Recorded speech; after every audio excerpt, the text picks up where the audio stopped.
ultimatum, like what will we do? Will we sit as independents? Will we vote non-confidence? None of that's there. But we might see some activity between now and Wednesday as well to try to propel momentum on this.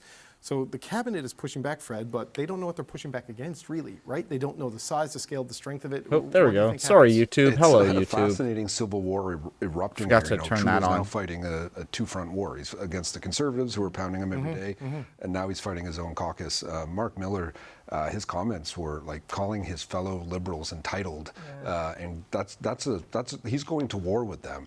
And that's what's breaking out here. And his comment about sleepwalking into something like what the liberals feel like they've been sleepwalking for the last few years. So what are they like?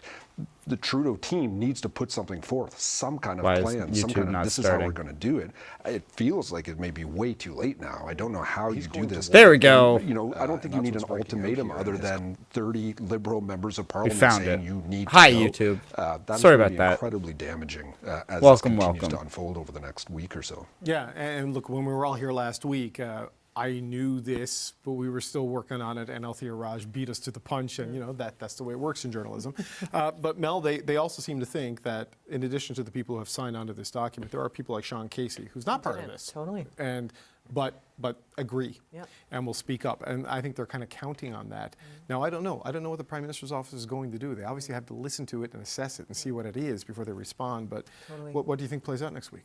Well, hearing Minister Miller and the two words that you kind of pulled out, Fred, are the same ones that I did. The fact that he mentioned entitled. You want to talk about entitled? The Liberal government's approach, particularly Cabinet and the Prime Minister's whole approach the last 2 years is let's just wait it out and see if people start liking us again. Like just this thought that if they just wait it out and they just wait for the Conservatives to make a mistake, everybody will come back to them, the interest rates will go down low enough, and then they'll love us again. Hey, Vexing, how's it going? Our message isn't resonating. Happy Saturday. We're not meeting the moment. It's just give it time. My Civ strategy: play as Alexander and the other thing, the and conquer it seems everything. like the Liberal government has been sleepwalking into giving Pierre Poilievre the win. They have no plan. They haven't been able to communicate anything. I know we've said it a few times, but why is the Prime Minister running?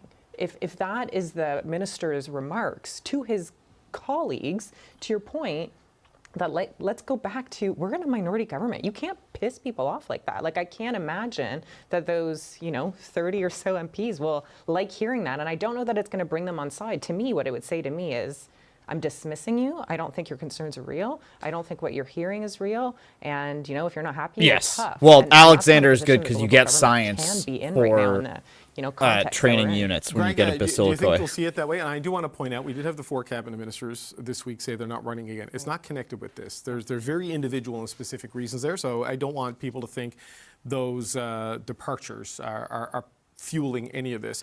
But so, Greg, how do you think people will take what Mark Miller had to say there? I mean, to me, it sounds like if you're going to do this, do what Sean Casey did. Put your name on it, put your face on it, and go public with it, right? Yeah, I mean, I disagree with some of the wording that Mark Miller used around entitled. I mean, I think people would push back at Minister Miller and say, you've known Justin Trudeau a long time, you're in cabinet, you have access that we perceive that we don't. I'm not sure I entirely agree with Mel about sleepwalking through the last 2 years. I think, the pre-budget rollout, for example, was innovative. I think at another time when the Liberals were not dragging in the polls, it would have been, a huge help for any government to do something that way. The reality was polling showed a lot of Canadians liked the policies. They didn't like the top policymaker. So that should have been a time to pivot to something else. Hey, I can go back JMT. even further. When you have 8% inflation, that's the time to do a war room. That's a huge issue of affordability. They did a war room on Canada-U.S. relations about the free trade. Oh yeah, we can listen to Good Talk too later. The one that I think that one was a good one. Most flat-footed, and it wasn't double dose of experience in our lifetime. And it's the one that I think really hurt Canadians the most. So I think that's kind of one of the big missed opportunities. I think right now, to your point, Sean Casey was, as I understand, was called by a reporter and said, "I'm going to go on the record." So there is a bit of a problem where you're expecting somebody else to. And I think I kind of agree with. You make a good point about not all these cabinet ministers are resigning because they're upset. But I do think we've always had to be prepared that they've been in government for a long time. There are other people that are going to announce that they're not reoffering. And I think on a case-by-case basis, that's going to be a big tell. Right. So my information as of right now, Fred, is that at least amongst the cabinet, everyone who's not running has said has made it clear, right? You know, starting with O'Regan, going to Rodriguez, and now these four. I stand to be corrected and surprised because that's true until it's not, right? But you need a happy backbench to fill those spots too. Yeah, and look, they said a year ago when they reshuffled the cabinet that this was going to be the cabinet that likely goes in the next election because there was a number of people leaving. So, you know, we can say it's not related to this coup to remove the leader that they're leaving, but you can't deny the 20-point deficit in the polls is playing in people's minds right now. And to Greg's point about a number of Liberals who don't want to run again in the backbench. But look, this is breaking out into something like that was the thing with like O'Regan and all of them, where it's like they all have sort of genuine reasons for not running again. But if roles were reversed and they were 30 points up in the polls and it looked like they were going to cruise to victory, maybe a handful of them, the mathematics changes and they decide, well, actually, maybe I can stay on for longer. much bigger than I think PMO is anticipating, or nothing they've dealt with before.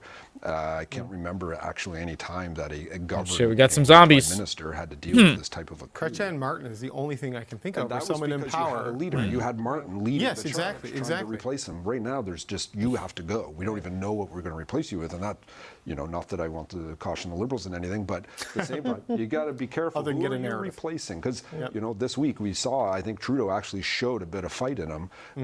I don't know who they replace him with that could actually campaign at his level. So that's going to be something they have to think of too. It's interesting with the Chrétien Martin, you know, memories coming up. Eddie Goldenberg, who was the top advisor to Jean Chrétien, and by the way, ironically, fought to the bitter end to keep his prime minister in power, has written an opinion piece saying Justin Trudeau should go, right? And so you get this sort of stuff happening, Melanie, and you saw Dan Vandel saying it's young MPs who are nervous about their futures. Well, Sean Casey was born in 1963 and got elected under Michael Ignatieff. I don't know if that's the case there, but what do you make of the whole continuum of that stuff? Right, and you said ironically, but who would know better that, you know, when it's your time to go, it's your time to go, and if you're going to go gracefully? Like, who would know better? So I thought that was interesting, and the comments around, you know, young MPs or not. Every moment that we see here, and we saw this on Erskine Smith's MP podcast as well, but it's like that's a lot of zombies.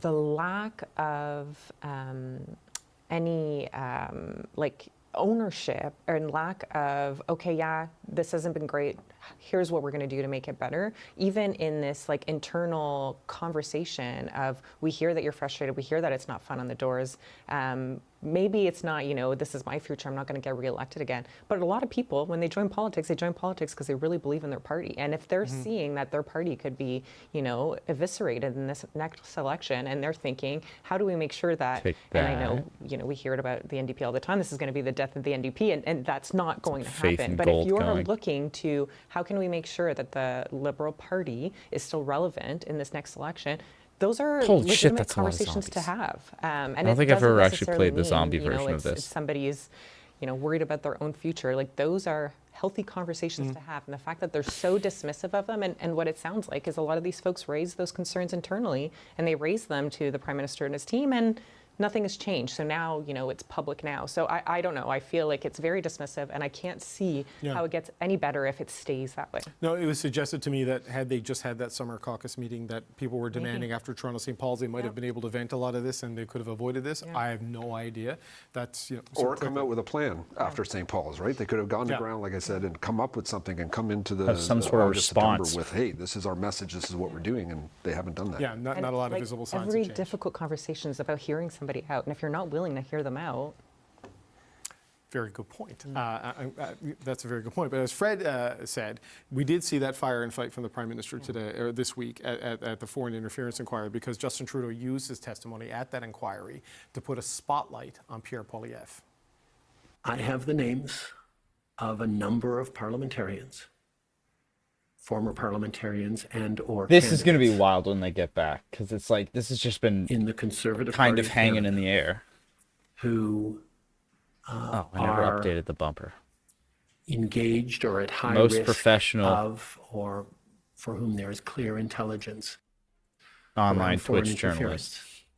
And the decision by the leader of the Conservative Party to not get those classified briefings means that nobody Jesus Christ, so many zombies. in his party, not him, nobody in a position of power knows the names of these individuals and can take appropriate action. Conservative leader Pierre Poilievre has for months refused to get that security clearance and read top secret reports on foreign intelligence, and he's still refusing, surrounded. even as Trudeau makes these allegations about the Conservative Party. There were already publicly shared findings that India and China meddled in multiple Conservative leadership races, including the race Poilievre won, but Conservatives are accusing Trudeau of lying under oath. What we witnessed at the public inquiry. Kurt made the this interesting week point. If he was lying here, Hogue would have found. nothing more. Yeah, because she has read the NSCOP report. But that's the thing where it's like, I don't know if she would have been able to. Because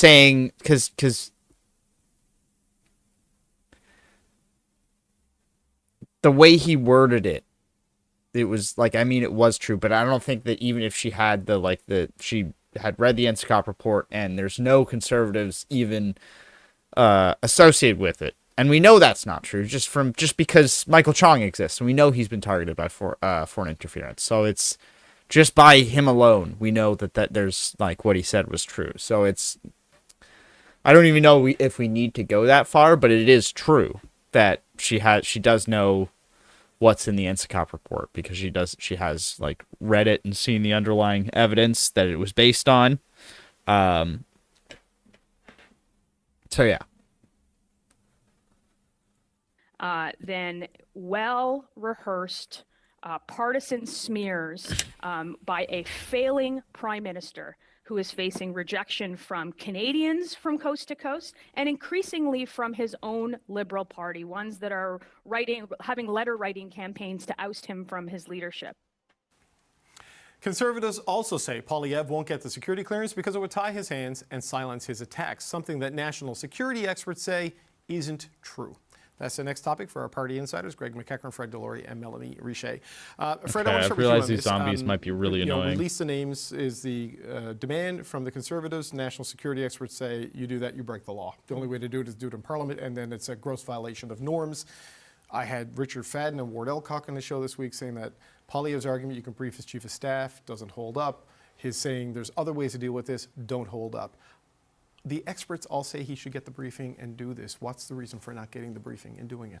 Well, look, what he said is he does believe his hands will be tied. And if you listen to what Dick Fadden said when he was here on your show, he mentioned how, you can do a broad thing or you can pick different things. But if you go into certain elements, then you can't talk about those things. Right. And I believe Poilievre doesn't want to be encumbered in what he can say and talk about and questions he wants to ask. So let me ask you about this. The issues pertaining specifically to the Conservative Party, the findings in NSI COP about the leadership races, and what the Prime Minister is saying about Conservative MPs. Wait, I have can a you hard time lead seeing a world where zombies Pierre Poilievre stands to, up like, and says, other- Justin Trudeau, do Ah, you know about this in Scheisse. the Conservative leadership race? What are you going to do about it?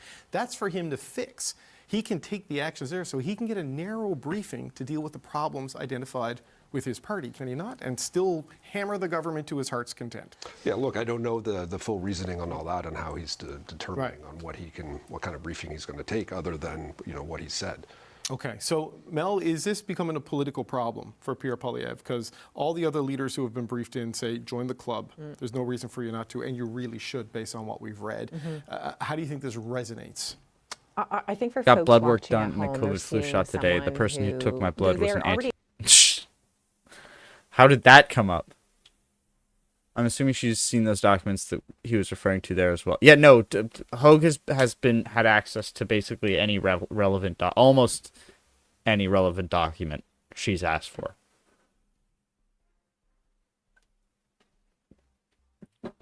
It does. Like, he would know, like, if there is evidence that exists, like, but that's the thing where he's like, he might have screwed up. Like if there is evidence that is not public that backs up that statement, then he still may have screwed up because he wouldn't have been able to been like allowed to say it in public anyways. I mentioned I was getting a COVID flu shot afterwards, and she said I wouldn't do that if I was you, especially because of what they're saying about it. Oh, damn. Here, Polyev just can't remember every address he's lived at for the last 10 years. Yeah, no, that's... yeah, that's it. He just hasn't really been keeping track very well.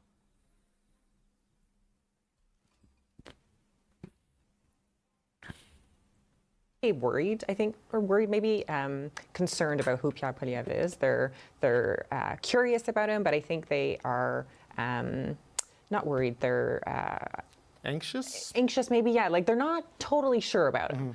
So to see him in a moment where, you know, I heard Jagmeet say a few times this week, like party or country over party, right? Like in these moments, this is where you put the partisan stuff aside and you are statesmanlike, you put your country above everything, and you do the hard things, whether they benefit you or not. And if I'm a regular person watching this week, it seems like he is unable to do that. He's unable to be that statesman person. And how the heck am I going to trust this person to lead our country and to have those difficult conversations and to make those difficult decisions? You know, I don't totally understand, like I obviously understand the attacks from the Prime Minister, and it was interesting to see him a little bit feistier this week. I don't know that that's a better approach, honestly, when it's, you know, this subject is so important. Yeah. I don't know that that is necessarily any better on, again, this topic that we should be above board on. But I did agree with him on the substance of it. It makes zero sense to me why you wouldn't get this clearance, regardless on whether or not you want to take shots. I think, you know, you have to rise above that and take your shots elsewhere. There's plenty of other things for you to take your shots at. I don't know that this is it. Yeah, it's interesting. We have seen the Prime Minister and others say to the Conservatives, stop making allegations against people based on intelligence versus evidence. And then we kind of saw the same thing happen. And apparently...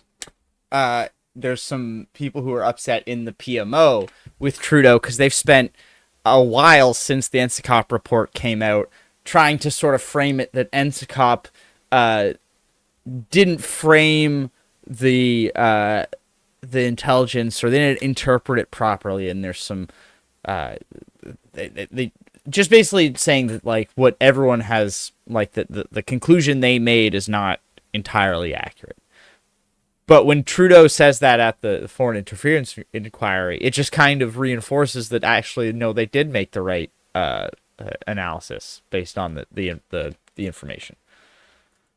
At the inquiry, and I know it's really, Greg, it's about the political argument on the security clearance. So when we had Ward Elcock and Richard Fadden on, I said to them, I want to do basically a Sesame Street segment, because when you watch Sesame Street, grown-ups would explain something to a Muppet and talk through the Muppet so the kids at home understood. Well, I was the Muppet, because I'm tired of the politicians telling me what's possible. I want the people who ran CSIS, and I can't find anyone who isn't a partisan who agrees with the Conservative position. All the people who work in national security say he needs to get the clearance to do this. So what did you make of the Prime Minister's move this week and sort of the politics of it all? I'm 30 for a builder. What's funny Damn it. is in the initial lead up, he kind of qualified it and said, you know, a political party. And then when there were follow-up questions, he did go for it. And it was one of those moments, David, as you know, that all of us that are in kind of this circle, you just had phones melting down in Ottawa when this happened. I mean, I think the challenge is when you hear... Yeah, see, there's the Bible. And, after he just swore his oath. Smears or the Prime Minister's lying. How do they know that? They've not seen the evidence. They don't have the security clearance. The Conservative leader said his Chief of Staff has the security clearance. I don't see how that's relevant, because how can the Chief of Staff then convey information? Because as I understand the clearance, that's not the way it works. You're not given a security clearance so you can then broadcast it to someone else. No. Fred in the earlier segment referred to how well the Conservatives are doing in the polls, 20 points ahead sometimes. And it's going to tie the Conservative leader's hands from doing attacks. All he does is attack. So this is one less attack. And guess what? You're doing this because you're putting Canada first. He loves to verb the noun, so get the clearance. Wonder who is I the think first person to this- coin I'm that. finding Conservative friends finding this in conversations. Wonder if Gurney ever found harder out. and harder to defend. I think it bubbled under for a long time. I think to your point about how that we needed the Sesame Street explanation here, but I think as people start to look at the explanation and see it, it's harder and harder to defend somebody who says that they want to be prime minister, not getting a basic part of the job, which is a security clearance. Yeah, the Conservative defense on this and that, Ian Todd, the Chief of Staff, who I do not know, but I've heard is a very good guy and has been a very good Chief of Staff and servant to governments in the past. He has a security clearance where he can get information, and the Conservatives say he's never been told anything about bad actors maybe in the caucus. But what Fadden and Elcock said is, he has no control over candidates. He has no control over MPs. He's an employee of the guy who does. So they would never brief him because he has no power. And the point of a threat reduction briefing is that the person can take action to reduce the threat. He can't take that action, and he can't tell the person who can because the person who can doesn't have the clearance. So their argument is that it's not an effective way to deal with it. I watched that interview that you did with them, and when they said that, I was a bit struck by it because what does the leader powers does the leader have to deal with? You can't run for us.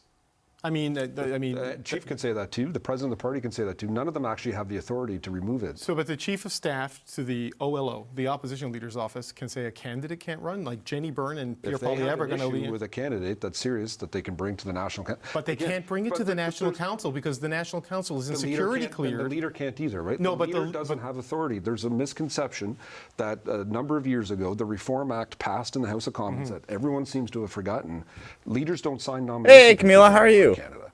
At the federal level. in the They were playing some Conservative Civ Party, they do waiting in the for Liberal Party. the The federal level, the the official agent BC election results It's to not come done in. by the leader. Okay, but I I'm mean, just saying, I listened to the interview. The directors said that because the chief couldn't take action, chiefs can take action. Chiefs of staff, or Eddie Golenberg was a very powerful chief. There's other chiefs that can do things. So it's just doesn't make sense. but from the CISA, okay, but fine. But from the CISA's perspective, they would not bring the intelligence to an employee of a leader who is not clear. Yes, watching some, That's kinda what some they Power said, and right? Politics, So, like, I know the Pulse panel throughout from this last inquiry, night, heard of Jeremy Broadhurst briefing the about some Prime foreign Minister about interference what they were stuff. told about Han Dong and Don Valley North. whether or Broadhurst had not security clearance, the Prime Conservative Minister leader had Pierre security Poilievre clearance. should They get can a have that security conversation. clearance to read the If Ian Todd, in a similar unredacted scenario, report. wants to go to Pierre Poilievre, he's not allowed to tell him anything. So, like, why would you brief him? Is essentially the argument, and this is where it kind of falls down, right? But he did have briefings on this, right? And Not on these particular things. They wouldn't have told him about the candidate. He had briefings, and the candidate issues were never raised. And the Prime Minister said because it's on a need-to-know basis. And if the view of the intelligence services is the chief can't act because the leader isn't cleared, then the chief doesn't need to know. That's the Right. So this is the loop we're caught in on a complicated issue, right? And here's the problem. There's no actual mechanism to do anything with this. Even if you're telling the leader, you're giving them hearsay from whatever the evidence is. We have a major issue where there's no... No, there BC, seems to be British nothing Columbia. going forth of how do we fix I think this? people need to Where we remind need the cons that institutions can they're talk to each other Communist and PSAC actually members put too. forth ways to deal with this type of stuff. That might actually do it. It's all just hearsay and stuff being passed around. Right, but if you get top secret security can clearance, you can have a convince them that. conversation with the other leaders about what you all know, right, Mel? Like this is the thing in that it's release the names, get the clearance. This is the binary we're in. There's massive issues there in terms of national security, parliamentary privilege, and the law, Yep. and there's no moving past it. Right, and like fair maybe technically, but I think if a leader doesn't want a candidate to run, the leader gets to decide that the candidate doesn't get to run, right? Yeah. Like there are Not in our mechanisms there. party. I wish Well, that was... Come on, man. Come on. We Come on, sat around Fred. this table and we talked about the Conservatives, how they like screwed up races, right? And it blew back on them. So we've actually sat around this table and we've talked about actual races and candidates that are run under Pierre Poilievre where they've meddled in and it caused a lot of friction and they ended up getting what they wanted, right? So there is ways, there are Arpan conversations Canna you says can hello, have. right? He suddenly became the candidate in Oxford because But they that's- wanted him to be the candidate there. Exactly. Like there are things you can do, and there are internal processes. And there's that been you a can couple do of to make sure people to, who like, wanted to be candidates agree with you and that really systems need to didn't be and reformed, have and the alleged that more this the becomes party a was putting a couple partisan of thing, fingers more on the this scale becomes a, against them. You know, I know these names, and you're not getting your security clearance. The more it becomes a game, the more Canadians are distrustful of the process and distrust the information that they're hearing, and the less we're getting down the path of let's fix these systems to protect our democracy, protect all of that, protect from foreign interference. But I want to make it, I think, no, have those BC is like internally, is on fixing your own the processes and the processes of the party westernmost to protect from that a little province. bit with some guidance from these advisors and from the. Think kind of like Canadian But, you know, Greg, here we are, California, I don't know, a little couple of bit. years into this, and we have the Prime Minister now That weaponizing even makes national sense security as a- issues in a way he said should not be weaponized with what we saw there. A party whose leadership races may have been compromised, and the leader refuses to read in on that. Allegations of Slash WeChat Washington, yeah, like a disinformation mix of campaigns between and busloads of California and students going Washington, into yeah. a single riding, maybe some money circulating amongst candidates, so we don't know if it ever got there in the 2019 election. This is what the inquiry is talking about. Meanwhile, we have India being accused of extraterritorial assassination plots in Canada and the United States, and that is not the focus of the inquiry. We're talking about internal party processes. It feels to me that because of the politics around this issue, we've ended up with an inquiry that deals with what the politicians wanted rather than what diaspora communities and the threat posed by bad actors really requires. Yeah, and it's hard not to feel when we had the breaking news on Monday, for example. Curious if Thanksgiving anyone is Monday, going to be talking that about. the foreign interference inquiry is almost a rearview Remind me mirror who that things is happening again? day to day, which is Ooh, I got a Sun ultimately Wukong. more important. The number of conservative leading columnists, for example, that sided with India. The reaction to this very muted from the conservative leader at the beginning. And so I kind of, when I hear that the Prime Minister was partisan, excuse me if I roll my eyes a little bit about why the Liberals are held to a different standard on that than someone else. And to Fred's point, I don't think anyone's going to buy that Pierre Poilievre, if he doesn't want someone to She was be a running against candidate, Abiy they for don't leadership get and to got run. We know that disqualified. Sabrina Maddow, there's an issue in Oh, Halifax yeah, that- where okay, yeah, that's a why I candidate remember was her running name. and another candidate was named. We talked about Oxford. The conservative leadership, the fact that the conservative leader does not want to get a security clearance and is showing no interest in the allegations that have surfaced is a big problem. And if the Liberals could get up off the mat a little bit, that's probably no. something that whether it's partisan or not, they should be pressing because it Newfoundland, is right? concerning. Most East Yeah, Coast? I'm and sorry, a I'm lot of even time ago, terrible but with just like if you're writing Canadian an opinion geography. piece saying Canada is somehow to blame for the murder of No. people on Canadian soil. We're or gonna that try the to get SNP did what they did to Gandhi distract not from to the nuke Prime us, Minister's though. testimony, which we now know he did not want to distract from. Maybe pick up the phone, call some people, and check your assumptions, because there's enough information out there to tell you that that is not how this is going. The cops were worried people are going to get killed, and that's why they did what they did. Greg McEachern, Fred Delory, Melanie Richer. A week from now, who knows what we'll be talking about, but we'll see you next week. Increase healing.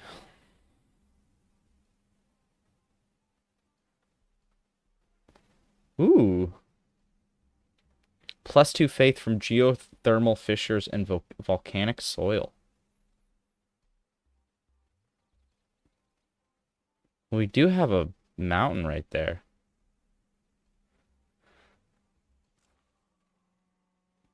Yes. A knife or an eye makes the whole world irradiated. I almost did the Gandhi impression there, and I pulled the eject button on that immediately.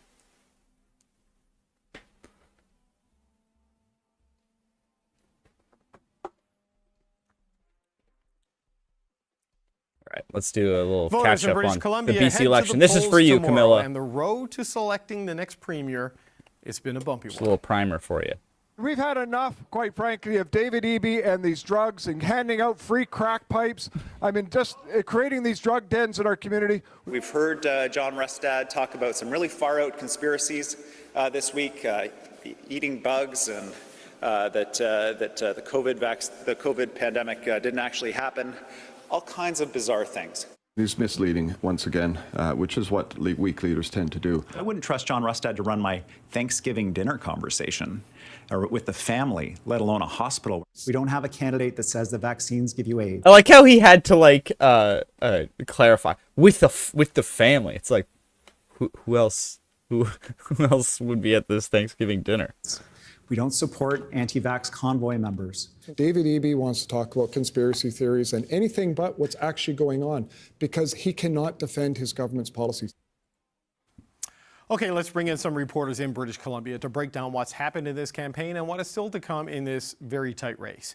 Justine Hunter is the BC politics reporter. We're in a Civ 2 game with Mosscrop as the leader in Ottawa. We lost badly after an environment reporter with the Narwhal. Yeah, if you don't tamp down on those goddamn barbarians, they will mess up your game real quick. And then you're just defending yourself from barbarians constantly. And where we think things are in this race today. What are you watching for tomorrow?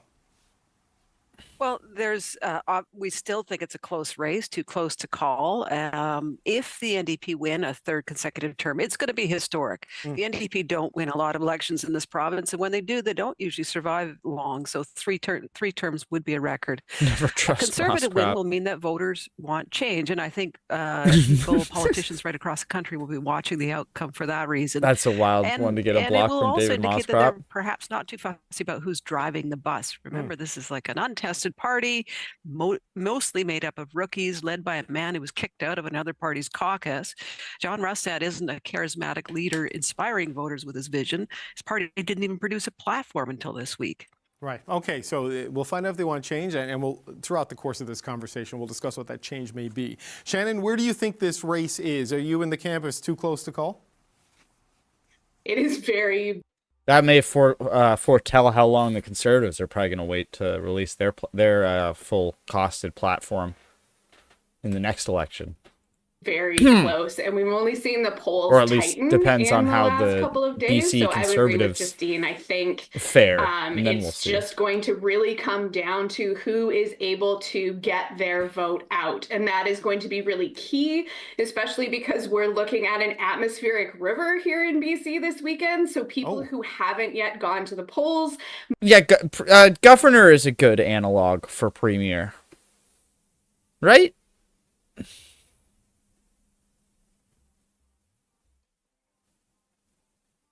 Might be a little bit reluctant to go out in what's looking like some ugly weather to cast their ballot.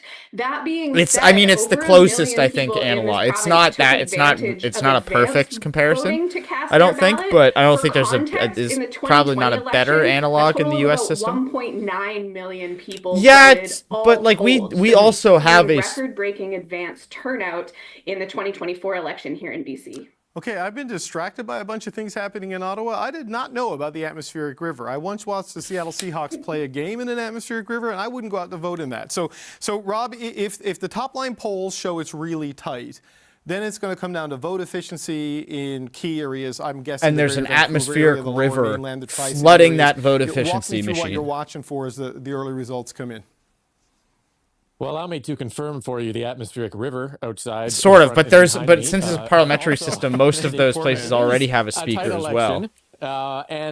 Look, like Get Out the Vote favors the New Democrats. They have previous contact lists. They have a huge apparatus on the ground. They're experienced. They have union support. If this is a tight race, if we're looking at this tie, you have a slight advantage to the New Democrats in getting that vote out. So it's very confusing. Don't worry, Camille. You're not wrong. Sure is real. It looks like it's real. Can it crest through the Fraser Valley? Can it get into the Langleys? Can it get into South Surrey? It's like a prime minister for. That's what we're watching on election night. The suburbs of Victoria. Like technically, premier and prime minister are like basically mean the same title. Just one is at the federal level and one is at the provincial level.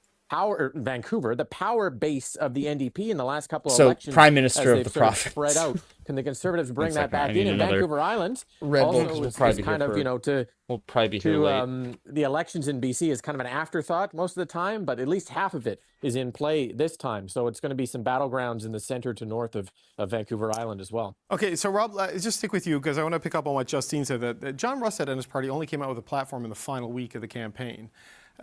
Is that a mistake? Has that had any effect? Is this a problem? Like, what do you make of them? I know things moved faster than the Conservatives were counting for the way this election unfolded, but coming out so late with it, well, what's the consequence of that? Is there one? I don't think there is. This isn't a policy election. This is a populism election. This is a change election. Everything on the platform had come out from the Conservatives in a blitz every single day. There was 2, 3, 4 policy announcements every day. The final platform had costing numbers in it. That was the only thing new. And the costing numbers showed that the Conservatives are going to run a higher deficit than the NDP, which is kind of bizarre, and it causes some questions about how they run on a kind of the fiscal manager's perspective. But at the end of the day, the public doesn't seem to care about the numbers and the deficits here as well. So I think the Conservatives did not do any real damage to their campaign by being late with a platform. Okay, so Shannon, the Conservatives are going to run the deficit larger than the NDP, who are already running the record deficit in the last budget, if I'm remembering the BC fiscal situation correctly. Is it really that the details in this campaign it's just been eclipsed with cost of living and change, and that's it? I mean, what do you think ultimately decides things tomorrow? I don't think you're far off in that assessment that the sort of top line concerns in this election have been about affordability. I'd add public safety in there. That's something that's been talked about a lot by the leaders on the campaign trail. If you're someone who is really interested in what political reporters talk about as fiscal management, particularly prudent fiscal management, I don't know who you pick between the BC NDP and the BC Conservatives. You have the BC NDP's track record to go over. They've been in government for 7 years. And then you have the Conservatives coming out with a platform that shows a higher deficit than what the NDP is initially planning to spend, and not a lot of details on how they eventually plan to get it back to balance if they win a second term. So I would say that a lot of people, I think, had made up their minds, as we saw in advanced voting, and then just, you know, a few folks out there who either didn't have time to go to the advanced polls or are sitting on the fence and just haven't been able to pick their party yet. There's a lot of Indigenous communities on election night up north. So Justine, you know, in past Camilla. elections, we see a big number of the advanced polls. We think, whoa, change. But as we were just talking about, like how many? What's the like? It's not a whole lot, but what is the population of Nunavut?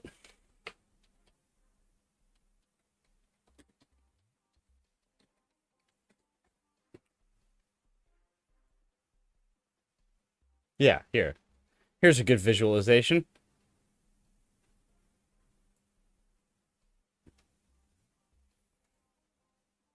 Where is it? See that red bit? Like 38K. Most of them live in like a couple of spots. Like they don't live a lot spread out, but like that's about as north as you can get in Canada, and they live there.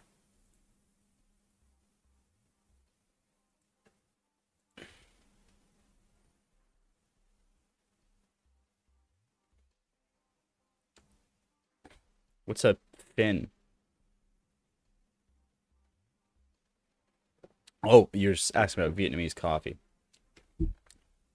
What is actually the like what makes it Vietnamese coffee? Because there's I think there's like that small there's a small Vietnamese coffee shop near my office, and I get the coffee and it's good. I just couldn't tell you what the I guess I am on Wikipedia.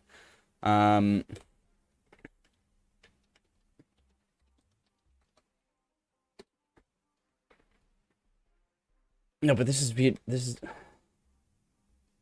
egg coffee. Interesting. It's a Vietnamese drink traditionally prepared with egg yolks, sugar, condensed milk, and Robusta coffee. Is this it? By beating egg yolks with sugar and condensed milk, then extracting. Because this sounds this is like coffee eggnog. And that's right up my damn alley.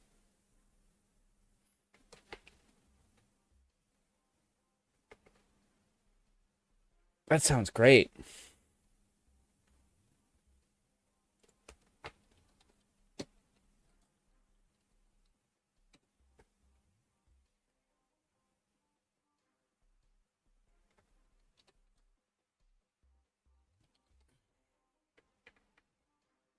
Thin filter.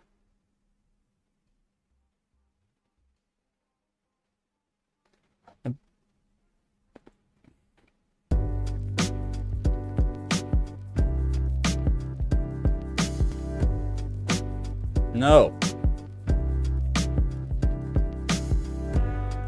Oh, that's interesting. Pour over.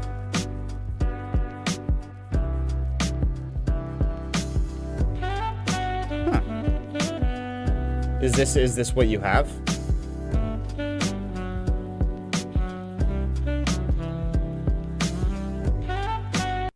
And it makes top. That's pretty cool. I didn't know that.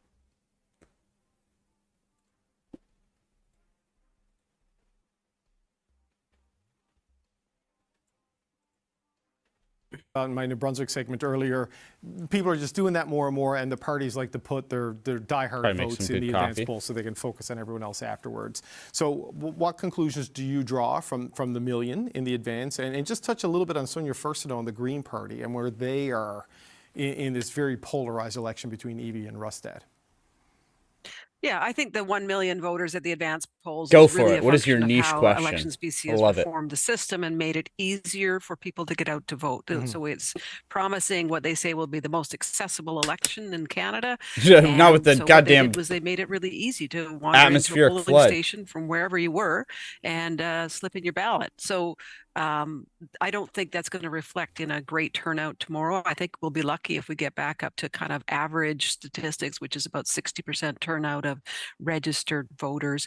And the Greens, I think, will be what they're hoping for is that this race will be so close that there won't be a clear winner tomorrow night.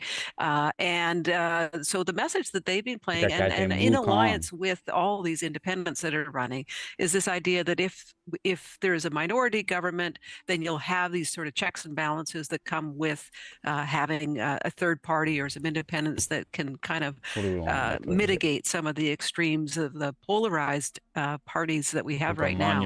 Because what we've got right now are kind of the starkest, most extreme sort of split between the two parties. You know how in early 2000s they had socialites like Paris Hilton, Lindsay Lohan, Britney Spears, and the hotspots.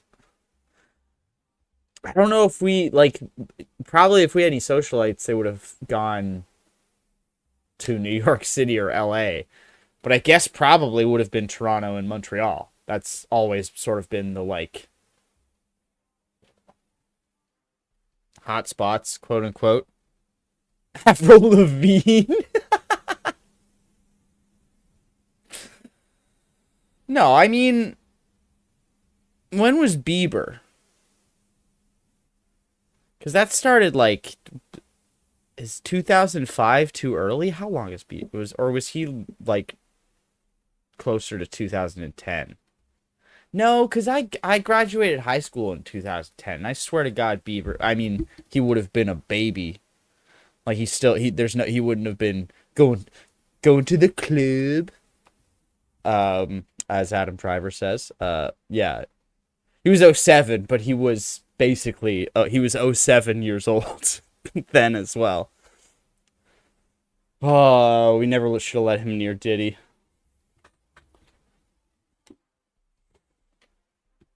I'm a wee baby. But I feel every day I go to the Hill. I was doing a Party Central, and there was a staffer, liberal staffer who shall remain nameless, who didn't know who Alanis Morissette was, and I was flabbergasted. I was like, "What do you mean? What do you mean you don't know who Alanis Morissette is?" I am 32.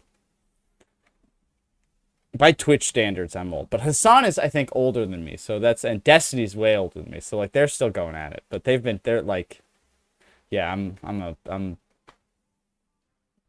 Chichan. I'm an old man. Yes. And if you want something that maybe waters some of those things down, they say they're the option. Baby. But they are, if you look at the public opinion polls, they're at best maybe 10% of the popular I hope vote, not. and not a lot of efficiency in terms of their vote. So they might come out of there with holding their 2 seats. So it really will depend on whether one of these 2 major parties has kind of actually managed to pull ahead in the final hours of this campaign. Okay, so if this is as tight as everybody here believes, and you're the experts from British Columbia, so I believe all of you, individual races and individual candidates are really going to matter. And Shannon, we've seen some doozy candidates in this election. We've talked about the independents, and we know the Greens are going to be a factor in this, but we've seen one candidate for the Conservatives talk about a COVID vaccine would give you AIDS. But now Brent Chapman has become a starring figure in the final role of this campaign. He's running for the Conservatives. He's old social media posts have resurfaced where he refers to Palestinians as inbred, questions mass shootings like Sandy Hook, Quebec City Mosque. And there was this remarkable video I saw where Global News went to his campaign headquarters and he was like hiding in a room. And what is the effect of these sorts of candidate eruptions on the Conservative campaign down the stretch? He was literally hiding in a closet. Probably not as intense as from the a NDP reporter. had been hoping In fact, for. I always thought Kylie Minogue Brent was Chapman British. has, as She you not? outlined, had some very controversial and offensive comments out there on the public record. My hair loss Whether really the kicked in 5 Conservatives years were ago. I aware believe of the all of scary them stories about before they made him a finasteride candidate isn't and entirely started clear. later It than I certainly should have. seems likely they knew about some of them. Gotta just jump on those. Like you're if you And once Rustad that has shit stood starts going, why do you behind care him, about and side he effects? hasn't ruled out I putting have the Chapman Sahara. in cabinet if the Conservatives form government. So, he's basically said, look, Chapman has apologized. He's apologized to those of our candidates who are members of the Muslim community and who are Palestinians. He's apologized to me. And if his apology is good enough for us, it's good enough for voters, and they are going to get the chance to decide. Now, the tactic of hiding from media is also one that the party has deployed on a much broader scale. Held We've seen for the bullying. Conservatives bailing on local debates last minute, as well as turning down invitations. They're not the only ones to do that. There have been incidences where Green candidates In my and capital, I have NDP arranged a candidates wrestling have not match shown between our up. two But the strongest warriors. Come and drink fermented mare's milk with me. Conservatives are Sounds the sick, ones Kublai who, Khan. it seems, have done this most often in favor of, they have told the debate organizers, door knocking, going out and talking to voters directly. They are gambling on the idea that that is the better way to mobilize their vote. And we'll soon see if that's going to pay off. Okay, David Eby and John Rustad were both asked about Brent Chapman Yeah, and some of the controversy. while I'm gonna play playing this clip and Alexander. get your Not reactions on the other exactly. side. Have a listen to this. It's deeply Very democratic. and profoundly disturbing to actually know that a grown adult in British Columbia who is running for public office would promote these hateful views online, would publish them and try to influence people's opinions against children, against Muslims. Well, there's no question that the statement that he made, those comments from 10 years ago, I found offensive, and I know many other people do. People sometimes make mistakes. However, I think what is important is actions. And so we'll see. Brent has already reached out, like I say, to the candidates, to the people on our team, and apologized. They have accepted that apology, as I have accepted that apology. Okay, Rob, I wonder, what do you make of that? And also, like, Brett Chapman comes from a political family, right? Like, his wife is in politics, so he would know posting these things may come back to haunt him. What do you make of this whole thing? Yeah, his wife is Surrey MP Carrie Lynn Findlay, so you would think that he would know better. But look, like, he is very likely to become an MLA tomorrow night. He's very likely to win that riding. And the Conservatives, despite all of these controversies, are very likely to come close to winning the election tomorrow. And I put the question to David Eby this week. I said, if the Conservatives are a bunch of racist, homophobic, crazy, outlandish, wacko people, how is it that half of this province is still considering making them the government tomorrow? What does that That's say a about tough your question. campaign, your inability to read the public mood, and where we are at right A lot of now? people And I don't think know. that's a It's kind of question weird, but I want to Democrats watch are news wrestling channels with. in They order didn't in other offer countries. Just very much of yeah, this hell yeah, election that's other that's than what we're the here other for. guys are To worse give than you us. Yanks some You culture. might be mad at us, but they are worse. And I think that message only went so far and kind of got tired In and a world diluted of a little bit propaganda, throughout the truth is campaign. There always are a things that the conspiracy. John Conservatives said Rustad, May that in 4th, any other election 2022.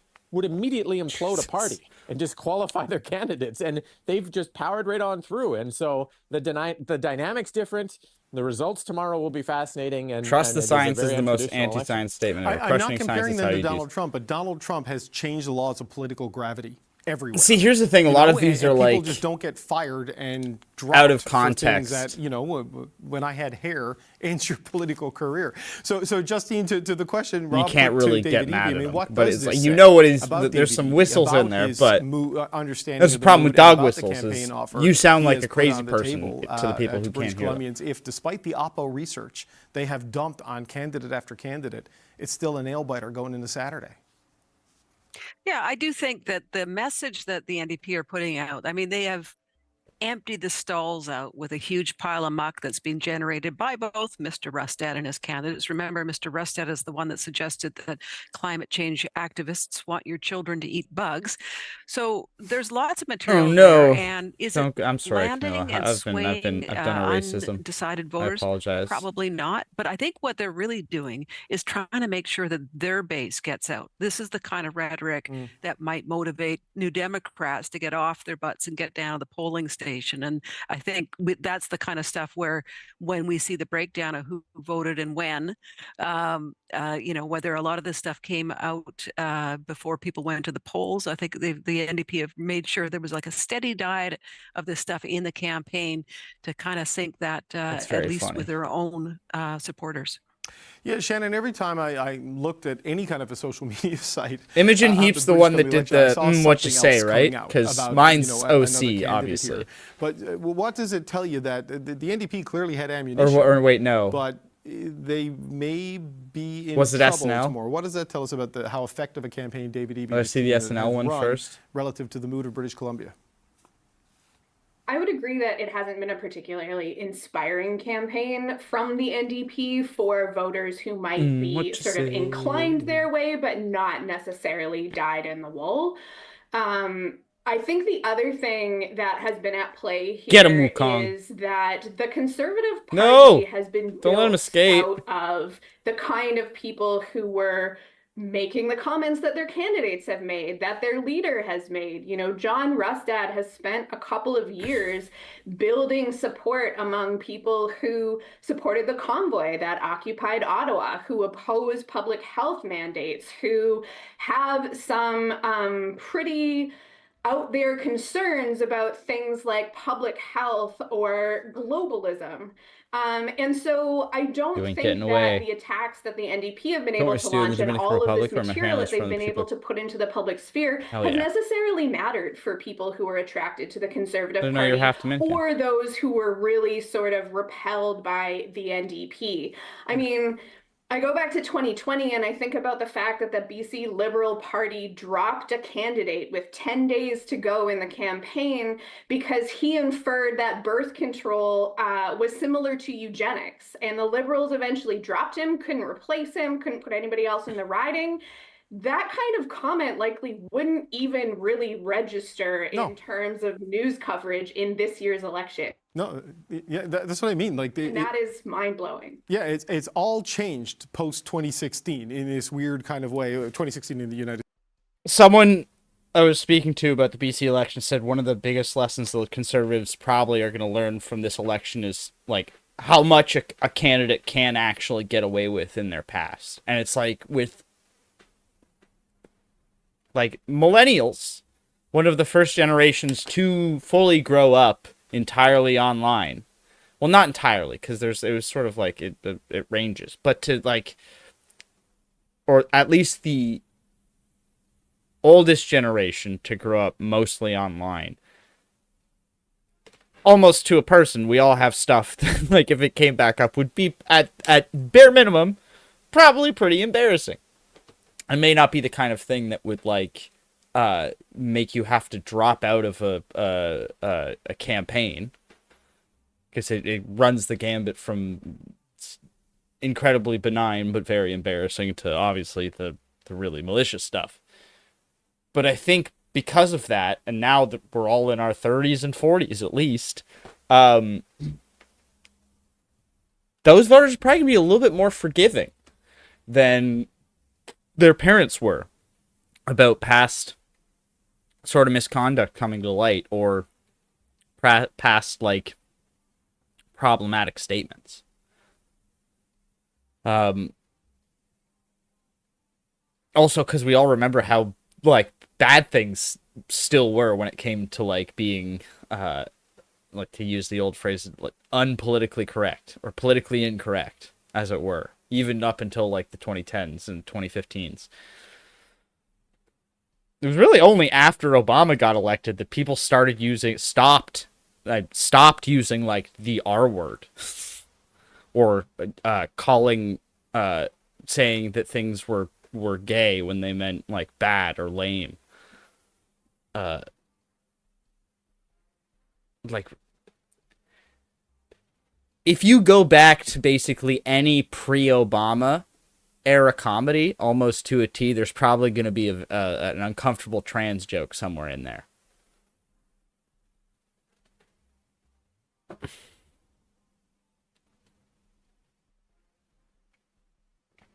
And like this, and like even like you go back before Twitter, like the old like people who used to use Ace Ventura, the entire like third act like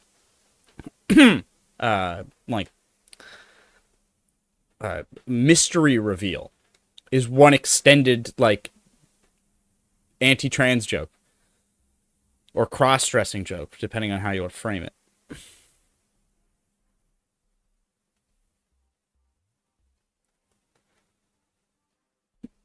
Wait, what?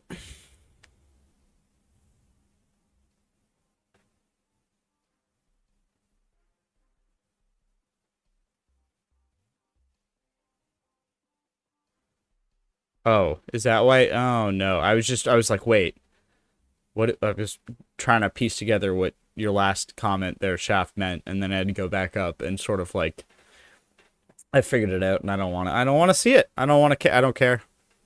The States, I mean, and later here. So look, Rob, we got about 90 seconds left. You can see where that sort of hardcore right-wing kind of conservative vote. See, my MySpace, I think, would be on the realm of deeply embarrassing, but mostly benign. Like, I was mostly there for Fueled by Ramen, which, if you know what Fueled by Ramen is, we're friends.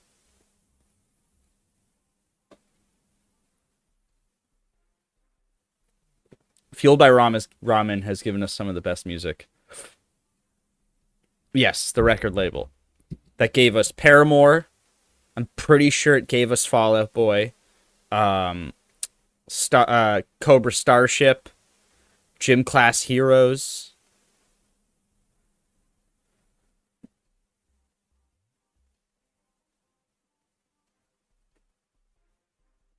Yeah, no, I love Fueled by Ramen.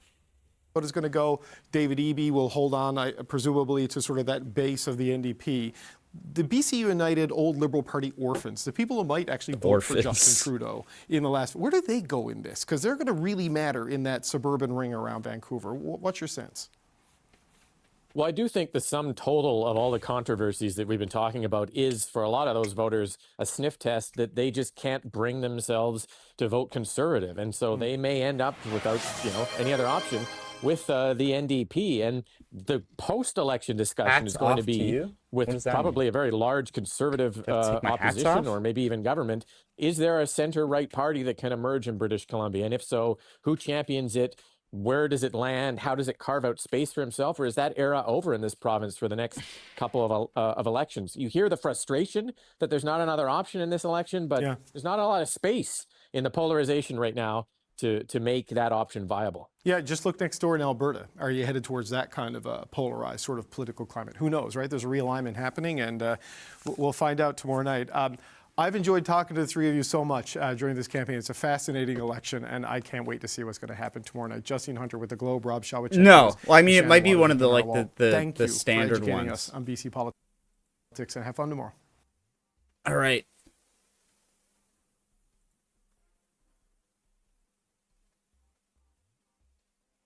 Oh, this hasn't even started yet. All right, so we're still probably a couple hours away from, maybe at least an hour before we start getting poll results in. You've reached Hotel Pacifico, your 5-star destination for BC. How do I do that? How do I give you a refund?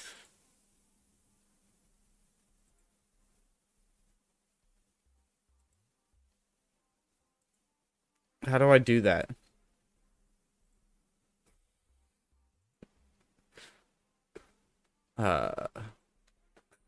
How to refund Twitch channel points.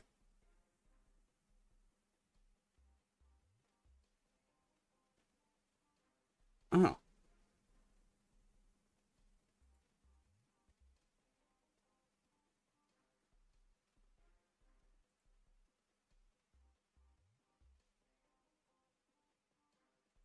Open dashboard.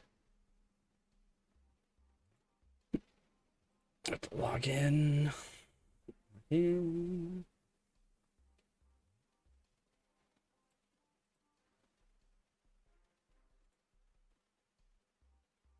Oh, wait.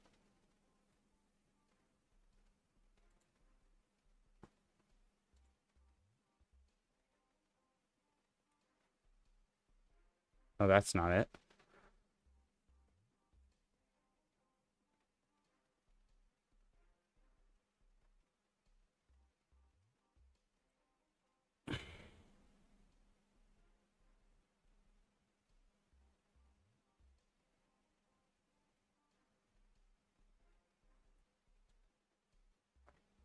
All right. How do I get, where's Twitch channel points redemption manager?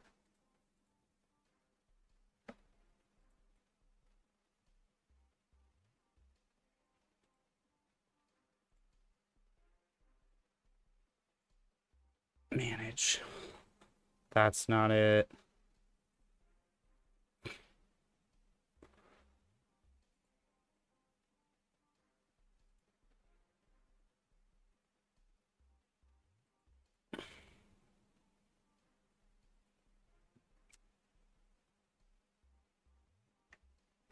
Request a video. You can basically just request that, and I'll put it in I have like a whole. So those are sound.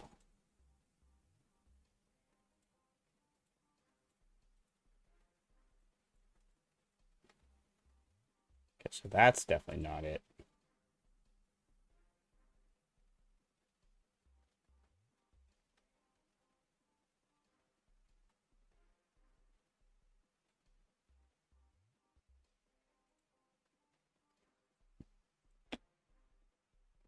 All right, I'll figure it out, Camilla, and then I'll get you the points back. Jesus, did someone turn up the goddamn heat in this room? Because it is freaking boasting. 1 second, I'll put on Hotel Pacifico. See Politicos. Press 4 for room service. Press the star key for your hosts Mike McDonald and Kate Hammer. Welcome back, guests. Thanks for joining us for early check-in at Hotel Pacifico one more time. Good to see you, Jeff and Mike. Good to see you too. Oh, so good to see you this morning. Looking forward to Monday morning. Here we go. It's on. It's on. Got my hat. I got my cat. Got my Super Saturday t-shirt. The cactus. Saturday. Got my cactus. Buckle up, guys. It's going to be a wild ride. It's going to be a wild ride, says the cactus. Yeah. So solid prediction there you for the go. cactus. So I'm ready. Yeah, you are a vibe today, Mike McDonald. I'm happy this is the last episode of the election period. Yeah. Don't worry, folks. We'll be back next week. It has been an honor and a rake privilege, through the gentlemen. ashes. And I am ready for I'm ready to move back to the rest of my life. All right. Stick around, guests, for our final epic espresso bar. We're finally there.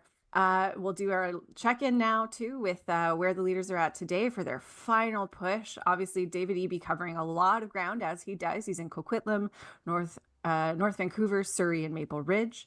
John Rostad will be in North Vancouver, then West Vancouver. And Sonia Furstenau in Victoria. Quick recap of yesterday. Now, I'm going to need some help from Mike on this one because I think I'm searching for an adjective, Mike, the right adjective to describe that Conservative rally in Surrey. Well, I think it was well attended. I think they maybe put out numbers that were inflationary. Aspirational. There was a number of 2,000 bandied around. It didn't look like 2,000 in the photo, but it was a healthy crowd, probably the largest crowd on the campaign trail yesterday, I would say. Yes. Okay. I Healthy, threw you one there for a bit of character. robust. You just went, I mean, okay, I fine. usually when I hear about 2,000 crowds in Syria, I think that's entirely plausible. So, but I don't think that one was last night. But nevertheless, they were in Surrey and duking it out. And it was big. All right. So that was the day yesterday for Someone the in this house is trying to kill me because it's like 26 degrees. NDP I know I made were the in joke Yaletown, about where they had an keeping the jacket on so I don't look like a floozy, but it's occupational hazard at this point.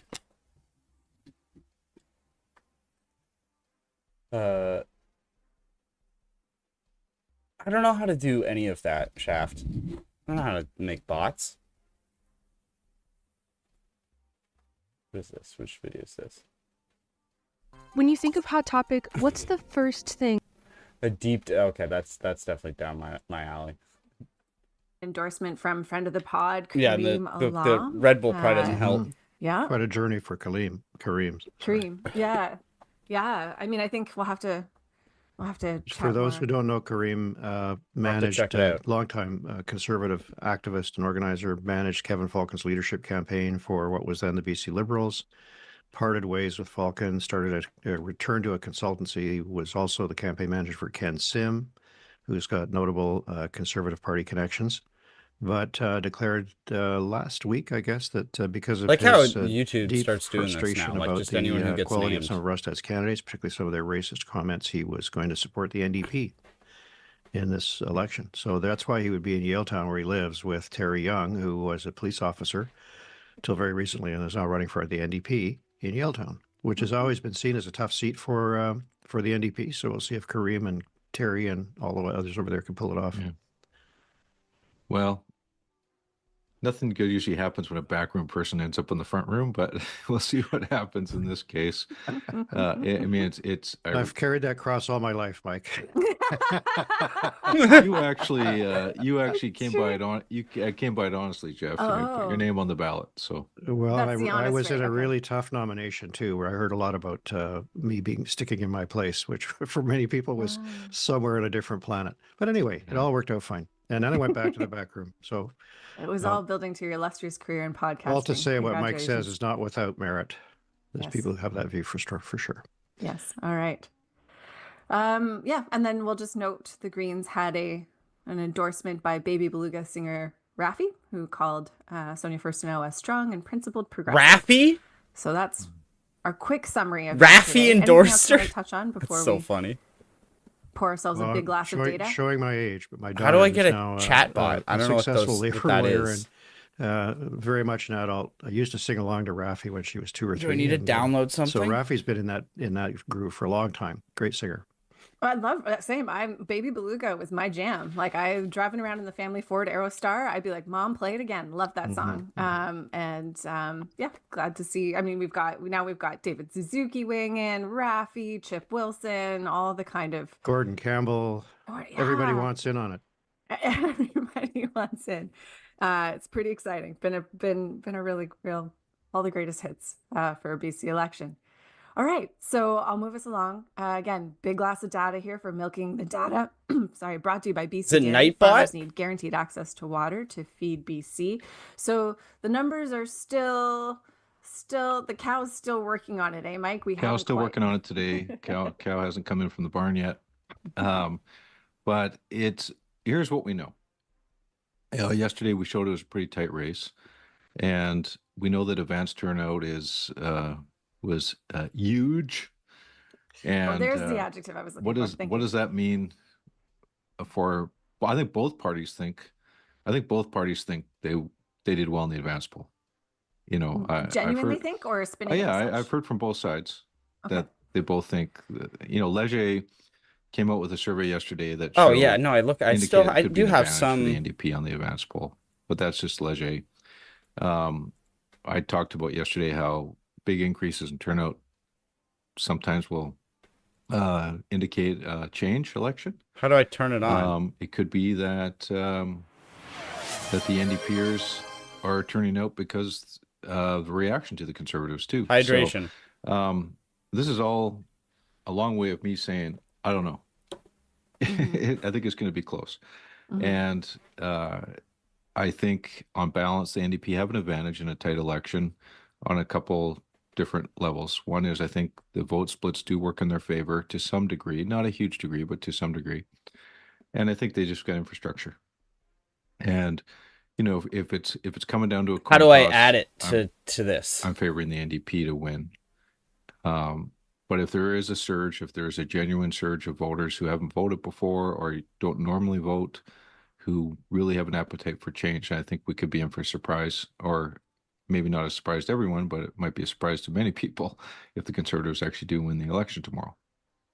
So I've heard all those explanations, Mike, but I also think in the last few days we've seen the Conservative negative campaign on EB step up through third parties like Gordon Campbell, Eric Carlson, a developer who did an editorial, Chip Wilson. These controversies, it's not clear that these people are widely respected validators or invalidators, but they're powerful voices that have been really pounding on the EB campaign in the last few days. So, but I've heard all the other versions that you've said, including some optimism from the NDP that the turnout's good and helpful for us, but at the same time, anxiety in a lot of quarters about how tight it is in many parts of the province. And I think all parties should feel anxiety at this point. And my advice to everyone is if you want your party to get elected, you better get out and vote tomorrow.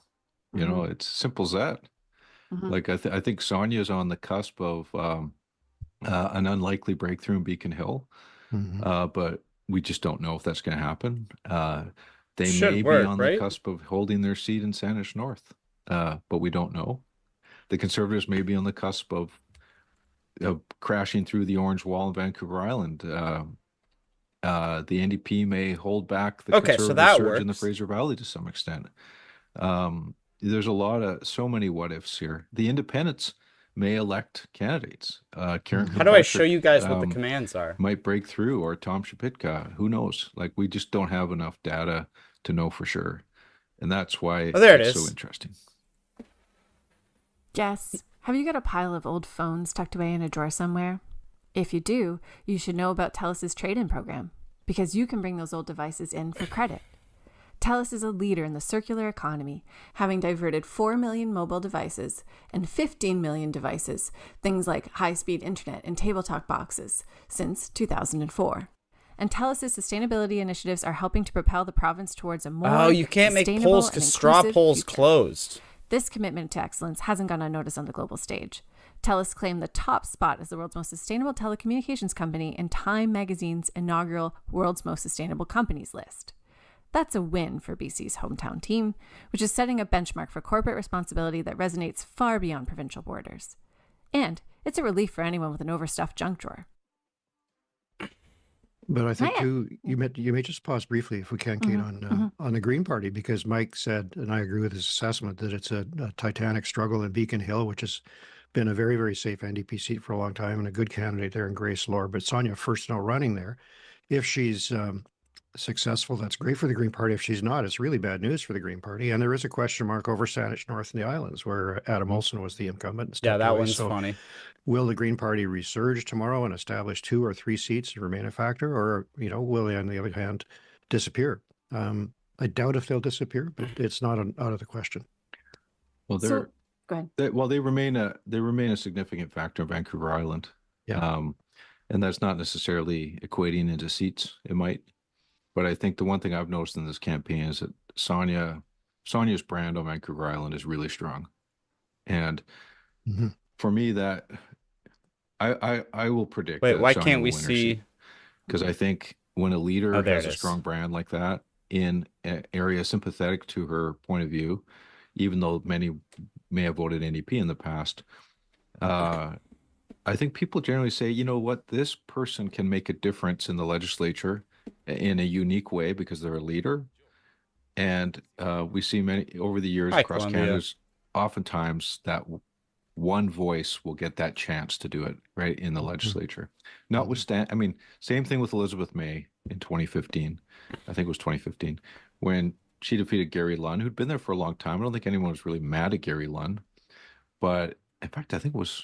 It doesn't matter when it happened, but the fact is, in a Conservative riding, they thought, you know what, this person's going to make a difference for us, even if we don't agree with her. So, yeah, I think we're going to be in for some interesting times tomorrow night.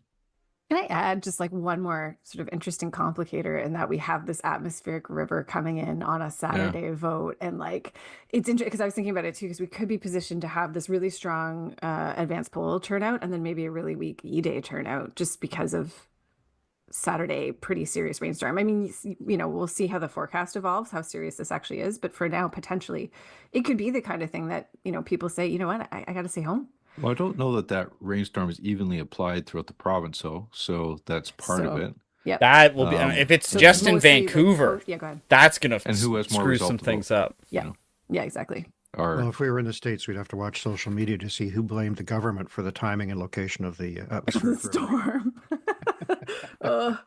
Well, fortunately, we're not. Although I will. Say, I think don't this is even one don't of put the, that evil on me, Ricky we'll get to Bobby. this next, but I think this is one of the themes. I think we Split just have seen more legislature of that with kind of one that just vernacular first now is the around, tiebreaker. that kind of American vernacular creep into this election for sure. You know, posts.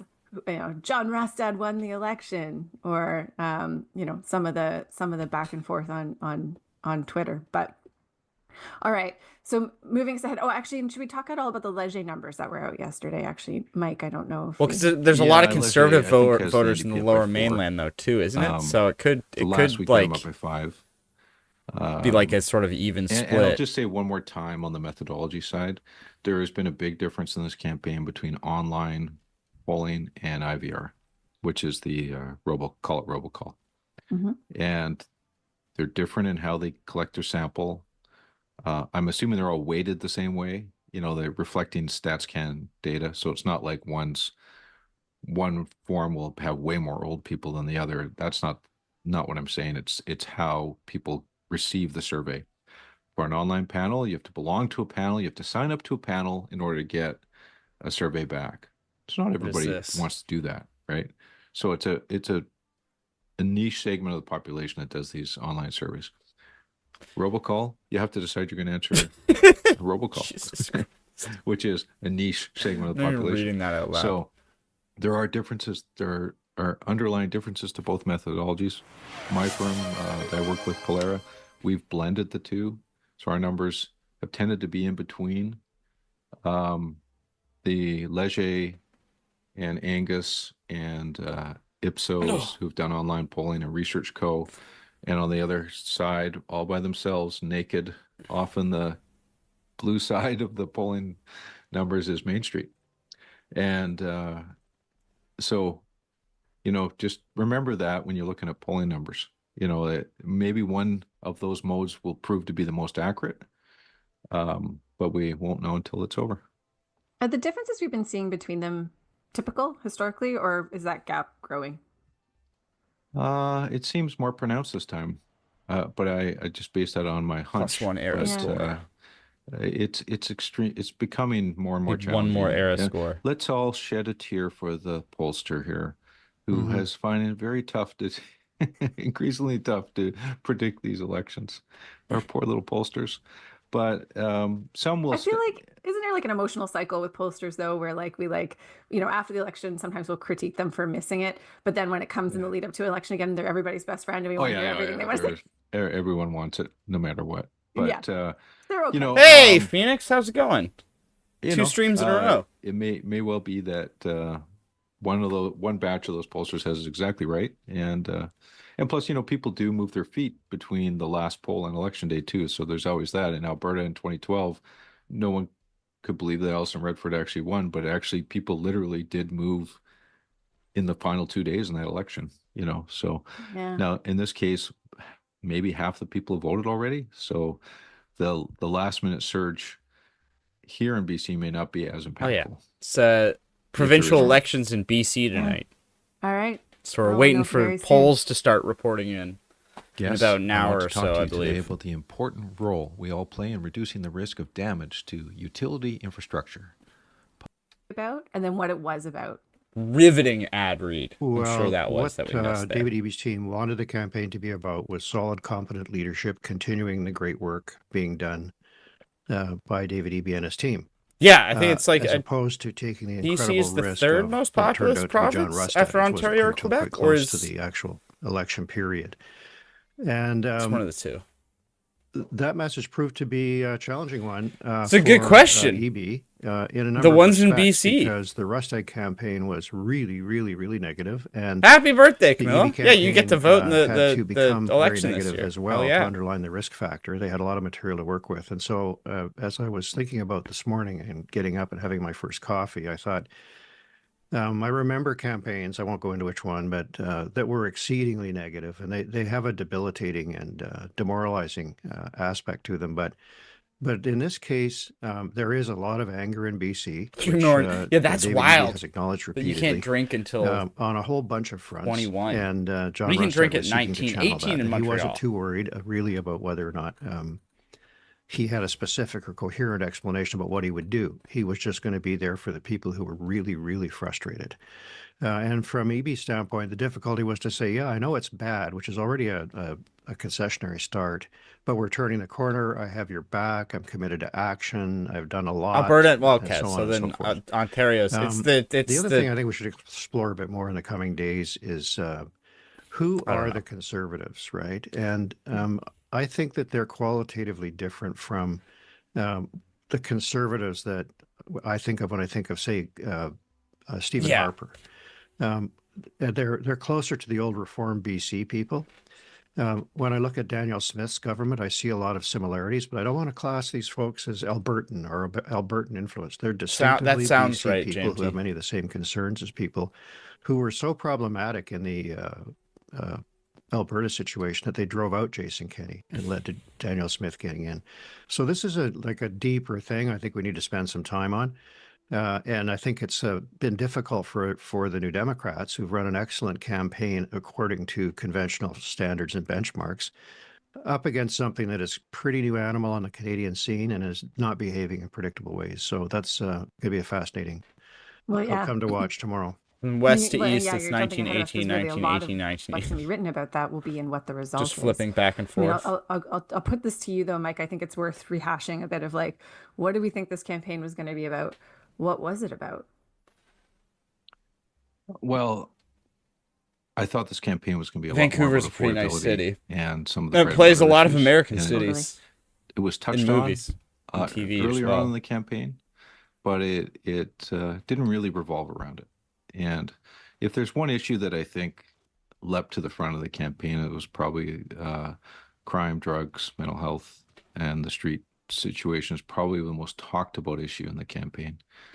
But the campaign, I don't think really had a center. I think it hopped around a bit and around anger, as Jeff says. And I think what, over the course of 2024, the NDP have been slowly cooked in the pot starting from January, basically. They just never had any momentum because they had a big lead starting the year. And Oh yeah, it was being Supernatural chipped away as BC United slid almost off entirely in the end of the table Vancouver.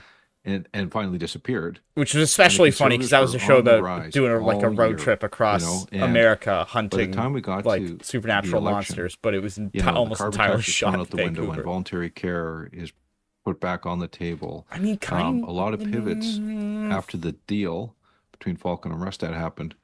And yeah, it was, disorienting, for I think a lot of political observers. Totally. Is it important distinction though, Mike, that like, so many. If you go back to January and look at the sort of the polling for the NDP, it's less of an erosion of their support and more of a consolidation on the right behind the BC Conservatives. That means it's a statistical tie, and that means they're playing for different votes. Yes and no. I mean, I think, the consolidation is a huge part of it on the right, for sure. The lead eroded, but throughout the year, I believe time for a change built to the point where we got to the election period. And I think the appetite for time for a change was a lot stronger in September than it was in May. Yeah, I agree with that. And I think in the forensics of this election, if the NDP wins re-election, it will be a huge. Isn't it blown earlier than that? opportunity I thought for there the was, because there was non-NDP like, side of the equation, because this election isn't was there there one for the that was taking. like It was early absolutely 80s there for too? the taking, and the Conservatives may well win yet tomorrow. But if they don't, then the dysfunction between BC United and BC Yeah, he was Conservatives Jimmy. over the last year and a half will have been the reason why the NDP won, in my opinion.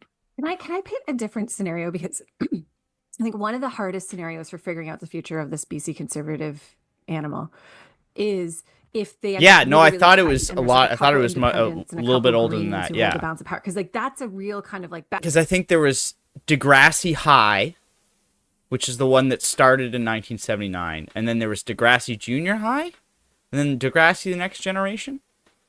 Just off the top of my head.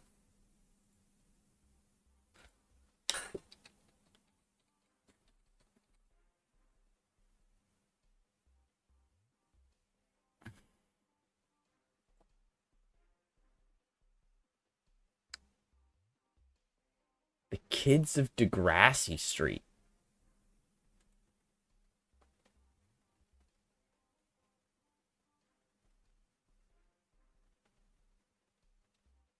Degrassi High, starting in 1989, is the third entry in the Degrassi franchise. And the direct continuation of Degrassi Junior. Oh. Interesting. So first it was The Kids of Degrassi Street in 1979.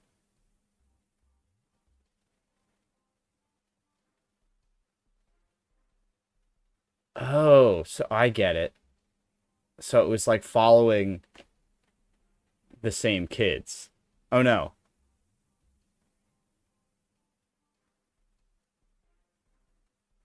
No, the Degrassi Junior High and Degrassi High were different kids. Interesting.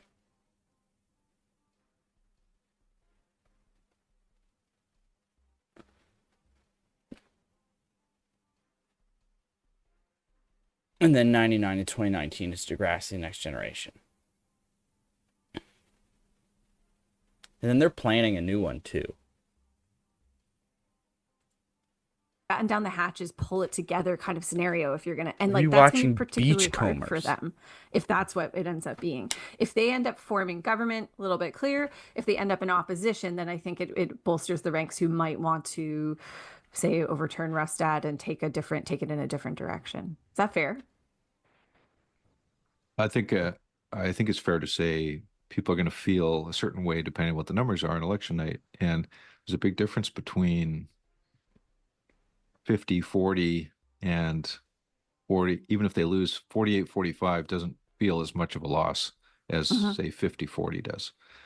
And I know that when it's been in the past, like 48, 45 or something like really razor thin, and I'm thinking of like 96 or So how's your day? I 2017. came back from conference, had The some side great that loses. I just did feels laundry and like the watched a story bunch of of the anime. Yeah. And had a very and easy like, day. It's been we a can bring long this week. government down, Or that we were cheated. We were cheated. Yeah, totally. Which was certainly part of the mood when Gordon Campbell lost to Glenn Clark in '96. There was a huge sense of betrayal. And they were low, and that opposition in '96 was loaded for bear right from the get-go, and there was no honeymoon. And 2017 was different. The air came out of the tires when Plecas left. Blue Lock and then Bleach, other 1,000 Year things. Blood Arc, but or Blood War. It's it's we just don't know what we're gonna know until the numbers come in. Blue Lock's a really sick ass soccer anime where it's like this is Simon, and we they're live just in trying to Surrey. build a new We started Japanese hosting our soccer Airbnb team, because but only we with thought we like had a spare strikers, room, and why no not share it defensemen, with no people? midfielders, When just our strikers. guests come in, And they're gonna build a first thing 11 on 11 usually team. They ask is, "I'm really hungry. It's And been a they're gonna really long replace flight. Can you recommend a the place?" Japanese Usually national Simon is team, and it's sick. Recommend if people have access to the Globe and Mail to look at Justine Hunter's analysis today, which talks a bit about the campaign, and she names some of the people who some of them we've had on the show, but not others, who were very instrumental in forcing. There's another really good soccer anime out like a year ago called like Aoashi, but But I think because Blue Lock is so much more successful, that one's not getting more seasons, which is a bummer. I kind of like that one a little bit better. When will you watch a controversial reality show? Americans like me love reality shows. Like which? Everyone keeps trying to get me to watch Love is Blind, and I'm not going to do it. Forcing Kevin Falcon to implode BC United. People like Eric Carlson, who's done he's a developer, very conservative by outlook, who's done a column in the Times Colonist, very, very personal attack on video David game Eby. actress Chip read about Wilson. her stint on a soap opera. Turns out they just read a plot from 20 years before with the same.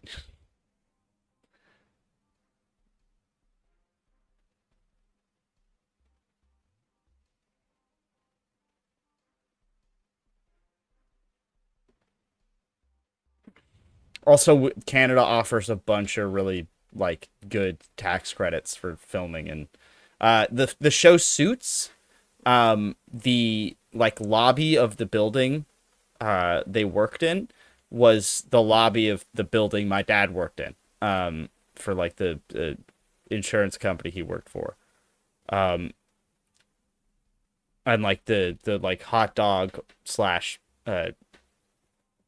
pretzel cart that they'd always go to is right out there. And it was funny because they would do a lot to make it look like New York, but sometimes they just wouldn't change the color of the street signs, and they just changed the name of the street, which made it very obvious it was in Toronto.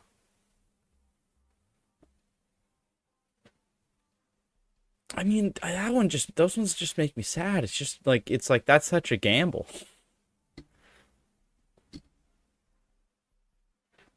Like, someone explained that to me, and there's the part where it's like they have to bring them back to their family, and it's like my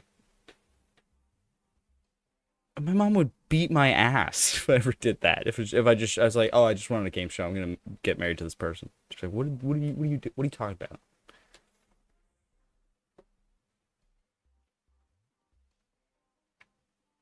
I don't think there's actually that much of the original Star Trek. Like with Kirk, I don't know if there's like when you take all of the seasons together, and they're only about 20 minutes long or so, I think. Yeah, honestly, start with Lower Decks.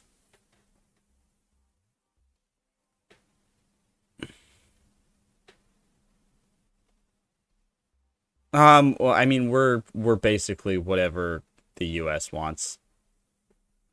Like the governing liberals have been doing the It's Always Sunny Mac ploy, where it's like I'm playing both sides, so I always come out on top. Trying to keep everybody happy, trying to keep the pro-Palestinian side happy, trying to keep the pro-Israel side happy, not really succeeding on either. And then basically, as a function of what Canada is doing, it's basically just whatever the US and the UK and the people with the actual ability to make an impact on the ground, whatever they want to do, we're down with it. There's been very little where Canada's been out on its own on anything. The what? Oh, okay. In the Orville. Yeah. I mean, though we used to consider India a pretty close ally, so you never know. Though Biden's not sending in hitmen to take out Canadians, so allegedly.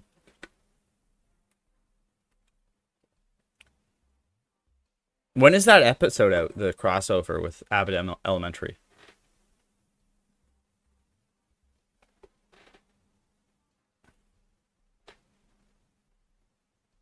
It would be, though, for the crossover episode, it would be, they should do 2 episodes, and one is from the perspective of the school, and then one is from the perspective of the It's Always Sunny people, and just like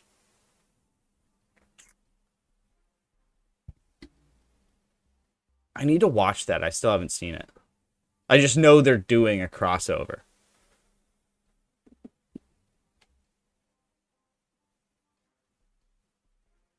The 9th episode. Okay, so there's a while to go. Signs, of course. Gordon Campbell also at a Point Grey.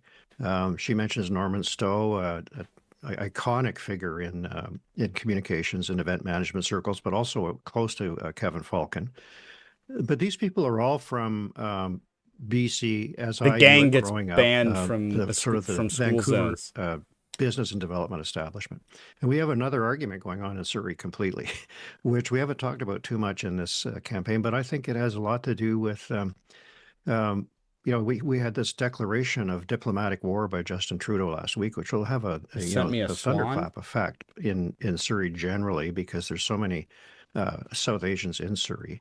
But how it will play, I don't know. But it can't be a non-factor. Similarly, I think Selena Robinson's editorial had more impact, especially in certain key areas, than I would have expected. And, we've talked about Selena Robinson before. I don't want to revisit the issue. But her editorial, and I was hearing this yesterday, has impacted people, particularly in the Jewish community. But it also triggered a political mobilization in the Muslim community, which is going to have its own, sets of interests and concerns as they get to go to the polls. Now a much more, say, high-profile part. So this whole Kevin Falcon, BC United discussion, as far as I could tell, was carried on without any reference whatsoever to crucial new groups in BC's political economy, like South Asians, whether they be Muslim or Sikh, Chinese Canadians, and we're going to see that fight happen in Richmond, where there has been more focus on Soji, more focus on you can't put a drug den in my neighborhood, those kinds of hot button issues. But I don't think that Rustad and the Conservatives have yet established a base as diverse as the NDP in those communities, and we'll see if that has an impact for the NDP. Can we pick up? Okay, go ahead. Can I just quickly. respond to that? Yeah. I think the deal that came down between Rustad and Falcon, there's obviously backroom players involved, applying pressure to encourage that deal to happen. But I also think that was reflective of a will or a desire among the base to do something, to not go into the election 85 in a self-defeating way where two parties are going to be chewing at the same electorate. So, I kind of look at what did the base want, and the base probably wanted something to happen. Not everyone's happy for sure. There's definitely people running as independents and but Mike, what they said is, I don't care if there's racists there. I don't care if they're homophobic. I don't care if all that nut stuff is going on. I'm so determined to defeat David Eby that I'll take all that. And that to me is one of the dangers. That's concerning. Well, there is concerning. Pick your poison. If you're David Eby, I think a lot of people are facing it. I have lots of friends who feel they're facing a very difficult choice here, and who are traditional BC Liberals. Seattle would be nice to visit. But the Conservatives are probably pulling some traditional NDPers as well, that are okay with the offering, So, that's what the polls show us. That there's some crossover between the parties this time. The BC Conservatives are not the BC Liberals. They are different. And that means new voters in, some old voters out, and we'll see how it all lines up. But mysticism, baby. On the multicultural side, though, Jeff, like from the polling I've seen, is that the Conservatives are doing pretty well in Chinese and South Asian. I'm sure they are. I'm just talking about the candidates. Yeah. And who the spokespeople are and so on. But we'll see. Yeah. I think Surrey. We've always assumed Vancouver was more or less a straightforward, largely NDP leaning situation, with the exception of Yaletown. Surrey, I'm sure we'll be talking about it a lot tomorrow. Yeah. All right, we have time for just one more quick note, and I just want to say, because reflecting on our conversations, we had a conversation with Glenn Clark and Gordon Campbell back to back, and they had very different things to say. but I'd say one thing they were aligned on was a bit of like, this doesn't feel normal. This doesn't feel like a normal election. And some of the move in particular that the Conservatives are making feels a bit more out of line, a bit more, maybe I'll put it in both camps and say there's a bit more divisiveness too. I think we heard from Gordon Campbell a bit of, the NDP's gone so far left. I just wanted to ask, like, do you Or are we sending agree, an because both of envoy? you are such veterans of this political scene, like, would you agree with this assessment that this election just maybe showing us that campaigns have changed in some fundamental way, Jeff? Like, is there something lasting and different now in BC? Well, I think so. Because, I was struck by the war of op-ed pieces in the last 3 or 4 days. shall which very ride on few people will read, Singapore. but people will point to. I mean, the mainstream media is vaporized as a factor, notwithstanding the Singapore. excellent performance of our good friends at Global, who stand out because they're exceptional. That they still command a significant audience Kublai.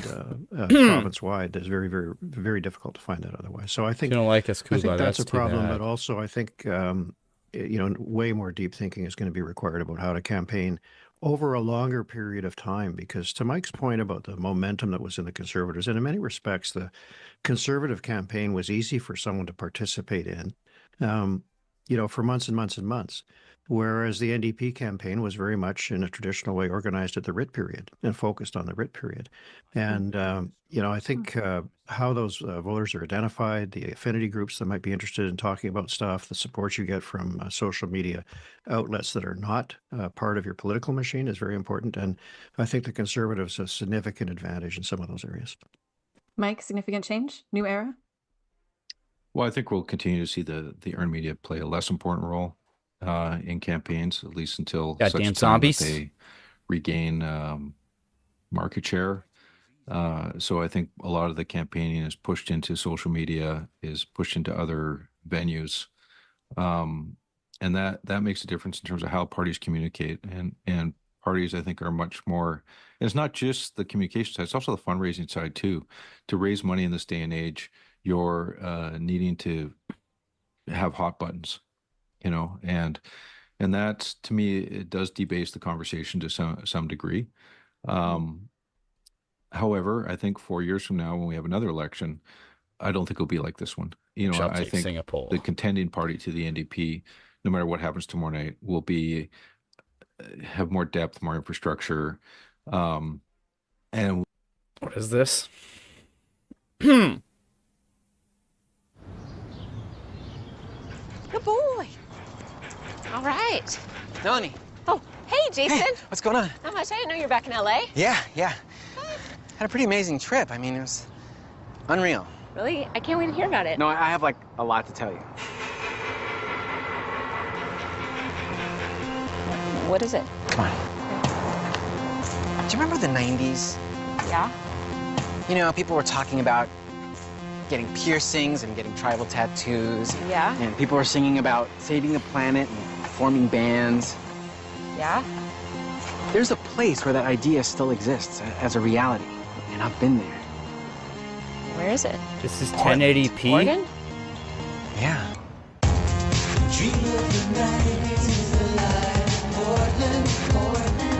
This is just a great song. I may also just be a sucker for parody songs. I don't know why. Remember when people were content to be unambitious, sleep till 11, and just hang out with their friends? First time I mean, they had no occupation my friend whatsoever, and maybe brought like over couple hours a week at Weird Al coffee shop. CD, and I heard Right? That died out a long time ago. Albuquerque for the first Portland is a time. city It where set my young people life go on to a retire. irreversible forward trajectory, I think. Remember in the 90s when they encouraged you to be weird? It was just an amazing time where people would go to see something like the Jim Rose Sideshow Circus and watch someone hang something from their penis. You could grow up to want to be a clown. Oh, I love People went to Lonely clown Island. school. I gave up clowning years ago. Oh, in Portland, you don't have Lonely to. Island, Bo Burnham. Sleep till 11. You'll be in heaven. The dream of the 90s is alive in Portland. The dream is alive. Oh yeah, is that From Sushi what I can Glory Hole? surmise From what you're positing, it's like Portland's almost an alternative universe. It's like Gore won. The Bush administration never happened. Exactly. Yeah, inside Cars is don't a exist, masterpiece. Right? People ride bikes or double-decker bikes. They ride unicycles. That funny feeling is honestly, that is we didn't start the fire for the 21st century. I'm sorry. Like, there's been attempts before, but that funny feeling is this generation's we didn't start the fire.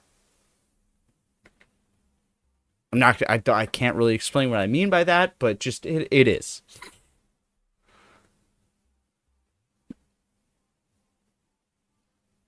Who's that? I don't remember. Who is really good at chess? Was that Ty? It wasn't Ty, was it? They ride the tram, they ride skateboards. Yes.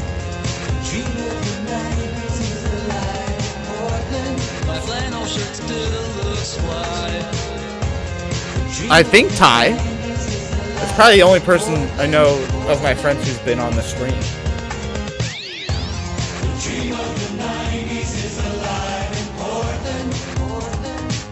Portland, you can go to like a record store and sell your CDs. This is all of this is also true for Vancouver. In Portland, you can put a bird on something Only and call it art. everyone's wearing North Face.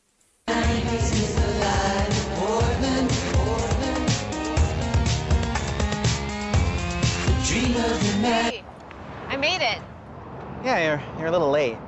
Sorry. You're also a little San Francisco right now. You know what I mean? Sorry. Much better. Welcome to Portland. Thank you. Dream of the 90s is alive in Portland, Portland, Portland.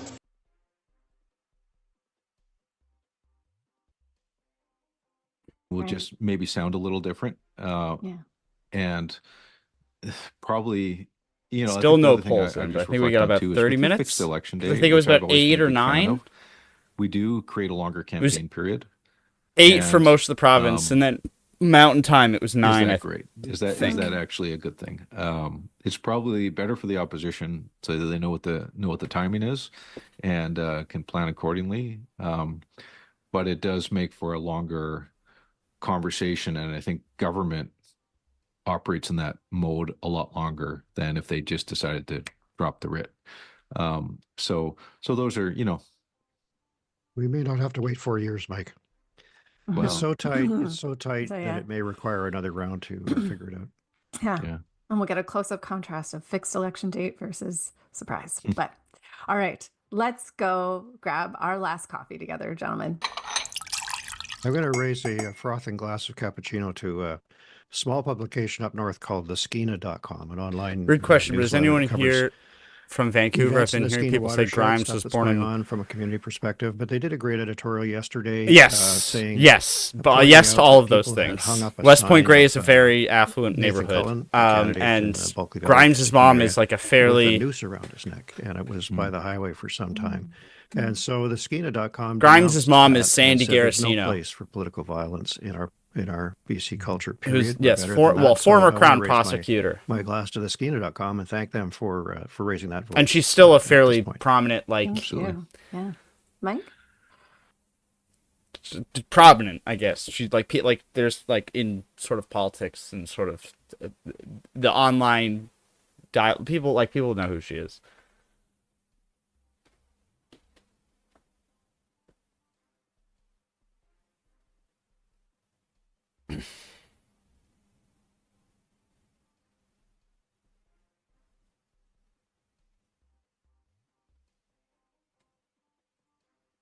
Well, I will raise a frothy mug way. to the Conservatives, and here's why. Wait, why does no it matter what say on happens top tomorrow line? night, this party has come out of the wilderness in the last 18 months, has not governed since 1928 to 33, and has been a political also-ran for a long time in British Columbia, basically since the 50s. And what they've done in the last 18 months, with a lot of help from the federal side of things in terms of the brand strength, is almost unprecedented. But you'd have to look at the social rise of the social credit, 1952, as an analogy there. But Global's live stream has you know, started, but they're it not doesn't look like everyone's anything's flavor, coming in yet. but it is a remarkable story, and there's probably a relatively small group of people who were there 18 months ago who believed in it. And if they win government tomorrow night, they will have pulled it off, a heist. They will pull off a major heist of votes that is like robbing Fort Knox. heist. So I have to acknowledge that that party has done something that no one thought could happen. So there you go. And a lot of people within that campaign who are just figuring stuff out and really, I think, taking big leaps of courage to just get stuff done and build something, which, even if they don't win, what they have built is, again, a historic precedent. Yes. All right. I'm going to raise my glass. She is grandmother to Cortado, Musk's 'cause it's my children. favorite drink, and I Like will at least raise it one of to Musk's the, kids. I don't know how many the kids that spouses, he the had partners with of all the Grimes. But candidates, and it is inspired by one in particular. It's inspired by Grace Lore's husband, Rob Lore, who I saw on social media yesterday, was going around, bless his heart, removing graffiti from signs, some really hateful, awful graffiti. And when he couldn't wash it off, yeah, the sign wars, this, like, heart-shaped sponge with like orange paint on it, and was just like dabbing like a heart emoji in onto BC these, have been onto the signs, lawn signs. So really intense. That's a good egg. That's a good work. And I suspect there's a bunch of spouses out there doing a lot of unsung labor, to support their partner in doing something that a lot of people don't have the courage to do. And that is a really, really good thing to do. So anyway, my glass is raised to the spouses and the partners. Yeah. All right. That's it. That's it, gentlemen. Here we go. All right. Thanks to all of our guests for taking a long-term stay at Hotel Pacifico. We really appreciate it. If you enjoyed your stay, we are in the hospitality business, so we do encourage you to leave us a 5-star review, please. I want... Well, 4 would be fine. 4 would be fine. No, Mike doesn't like 5. Okay. We like 5. I mean, uncompromising. Okay. You have a very specific complaint about one of us. I think 4 is acceptable, but 5 otherwise.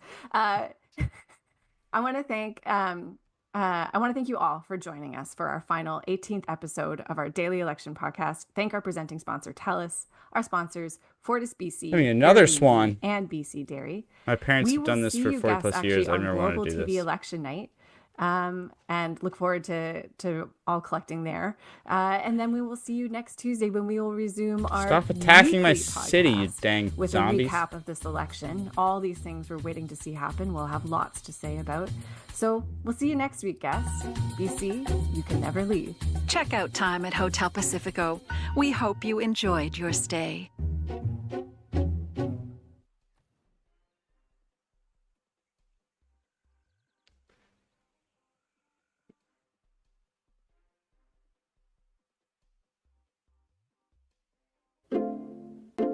Listen to some front burner. Oh yeah, Hi, you guys I'm can't Jamie see Plus. my game.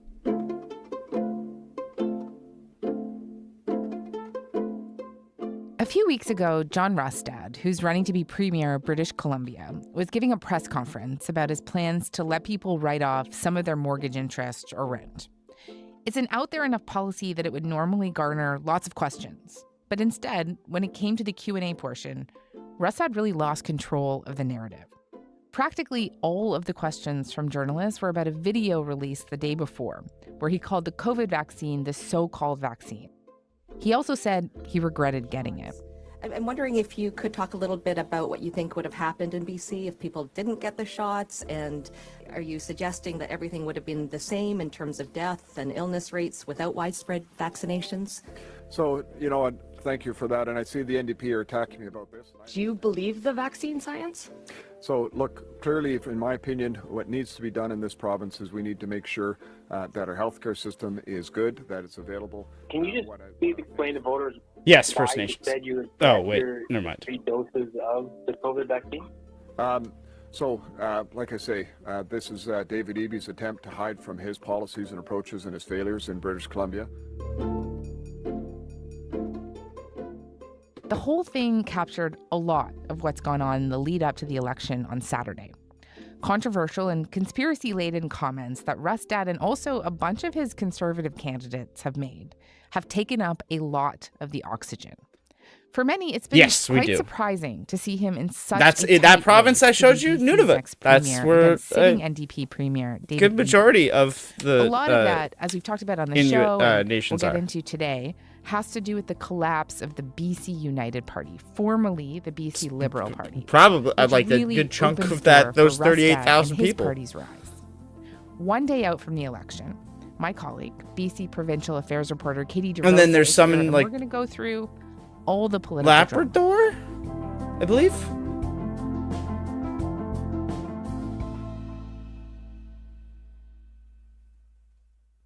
Katie, hi. It's such a pleasure to have you on Front Burner. Good morning, Jamie.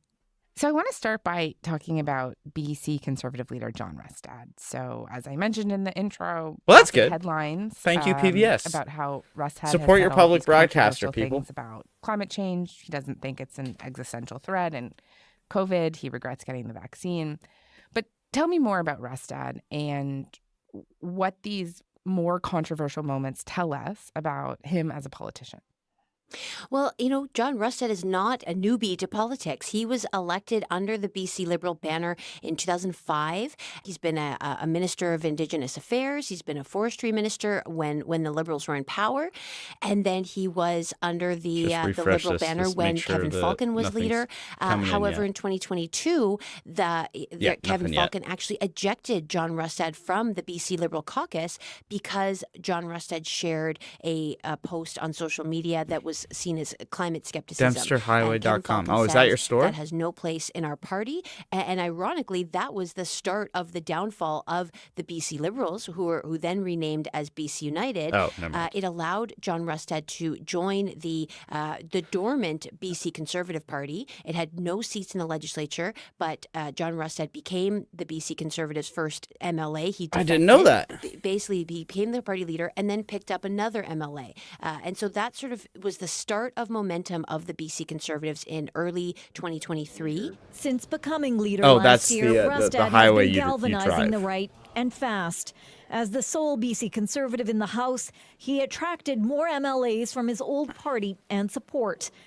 And I think his rise is really tied to the rise and the popularity of federal Conservative leader Pierre Poilievre. He is kind of a quiet guy. He's this unassuming presence. He's not bombastic.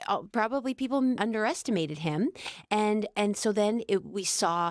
As the BC United was struggling with its own rebranding, that allowed Rustad and the Conservative Party of BC to, in the background, be talking to more MLAs, trying to bring them over. And what is this? Imagine that to be the case, right? If in America, Black culture has such a powerful influence on all the other cultural contexts in the world, right? How do we imagine a future 50, 100 years from now where that's not happening? How long does this go for? That completely got eradicated. That doesn't make any sense to me. And so when I'm thinking about How long does that stay on? creatively, I don't know how to stop it. Approach it like, well, look, I like hot sauce now on my food. Oh, okay, there we go. I think that worked. The show has like clips from kids and has like different traditions and different aspects. Oh, cool. Which PBS show has a Twitch channel? In August, Kevin Falcon folding the party and allowing John Rustad to just completely unite the right, as they said. Amid low polling and fundraising challenges, BC United is suspending its campaign and asking supporters to back the BC Conservative Party and leader John Rustad. There is nothing more important to me, and my children and your children and grandchildren, that we not give the NDP one more day in power. United is withdrawing its candidates' nominations, and Kevin Falcon is no longer running. And that has allowed, John Rustad to now be where he is, which is neck and neck with the NDP in the polls. And just for people who might not follow BC politics super closely, how shocking was that development? It was quite a shocker, and I'm hearing from a lot of centrist voters or centrist, organizers, politicians who say they are seeing more of a polarization. The BC Conservatives further to the right than the BC Liberals and then the BC United were, and then the NDP they're characterized more on the left. However, they have moved to the center because of some of the popularity of the BC Conservatives, such as David Eby saying that he would abandon the carbon carbon tax if the federal backstop was removed. I think it's critical to also recognize that the context of the challenge for British basically Columbians has all of changed. the provinces A lot of British Columbians have are their struggling own with really affordability. strong accents. Saying that They're he would less be in favor strong of in the more cities, mandatory detention but for if you people go with mental just health and outside the addiction cities, issues. like We Southern know, Ontario. that the current I mean, I response feel like I that we probably have offer a is not adequate. kind of a And, Southern Ontario increasingly I'm accent, concerned but obviously like that you the like way, Newfie that accent. they are interacting in our communities is making everybody less safe. So we have seen the Yeah, that one's the shift a most bit to like the just center, and again, even that the is a like credit to the mild BC ones conservative message are really landing. fairly Yeah. noticeable. I want to get into that more with you in a minute, but just to stick with Rustad for a moment, on some of the more controversial stuff that he said, the climate change stuff, the COVID stuff, like, what does he? Yeah, but a lot say of that is when like he's questioned about that. Not all of that is I think genuine. during this campaign, Sometimes, it's shall been we hard say? to Some know of that is exactly people where John capping Rustad a little bit stands, to use versus the use what's maybe vernacular. some of his policy people are pushing. I do think, But it's also a like tough, it's tough to them nail down. imitating like an actual like accent. So it's sort of, and then it becomes, so it's weird. Like if you affect an accent for long enough and continuously enough, is that just what you sound like after a while? Yeah, no, a lot of like Caribbean influence. I think there's some North African in there probably, and then this like the Southern Ontario, and it's all mixing up into one new thing. Where Rustad stands on some issues. So after I had the second shot of the COVID vaccine, about 6 weeks later, I actually had a heart Yeah, the problem. Ottawa Valley accent through is process, quite when I went in and talked to the distinct. health officials, the question they had for me was Just only outside, one basically word, just Moderna. outside of Ottawa, almost. And to me, that tells me that there has been some issues. And so from that perspective, I do regret getting the COVID vaccines. And Rustad isn't only being asked to respond to his own controversial comments. He's also being asked about controversies that are cropping up for his people say you have it. And just tell me about some of those. Well, a big one in the last Yeah, week kind has of. been BC Conservative candidate in Surrey South named Brent Chapman. There was one post where he called Palestinians inbred, walking, talking time bombs, literally and figuratively. That's his words. And of course, that just shook the Muslim community, the Palestinian community. He apologized for that. He hasn't done any interviews since those statements. He sent a written statement. One of our CBC reporters went to his constituency office. He sat in his car, would not come out. Of course, now there's a video of a global reporter going into his constituency office. He also would not come out, refused to talk. Mm-hmm. He appeared to be hiding in one of the rooms. Right? Yes, he was. So it's a bad look. And John Rustad has been asked repeatedly about it. He says he's apologized. There were posts from 10 years ago. However, another post has surfaced, more recent, 2017, where Brent Chapman expressed skepticism of mass shootings in the U.S. and the Quebec mosque shooting. So, again, very conspiracy theory views in line with this Alex Jones in the U.S. And again, he will not answer to that other than a written statement. And John Rustad, again, has not asked him to step down. It's not just Chapman, right? Take me through a few of the other examples. Well, so there's another BC's Conservative candidate, Chris Sankey, in northern BC. He linked the COVID vaccine to AIDS. There has been another candidate who basically said that women who don't breastfeed are not really mothers. Yes, there's been a lot of posts that have come back to haunt some of the candidates.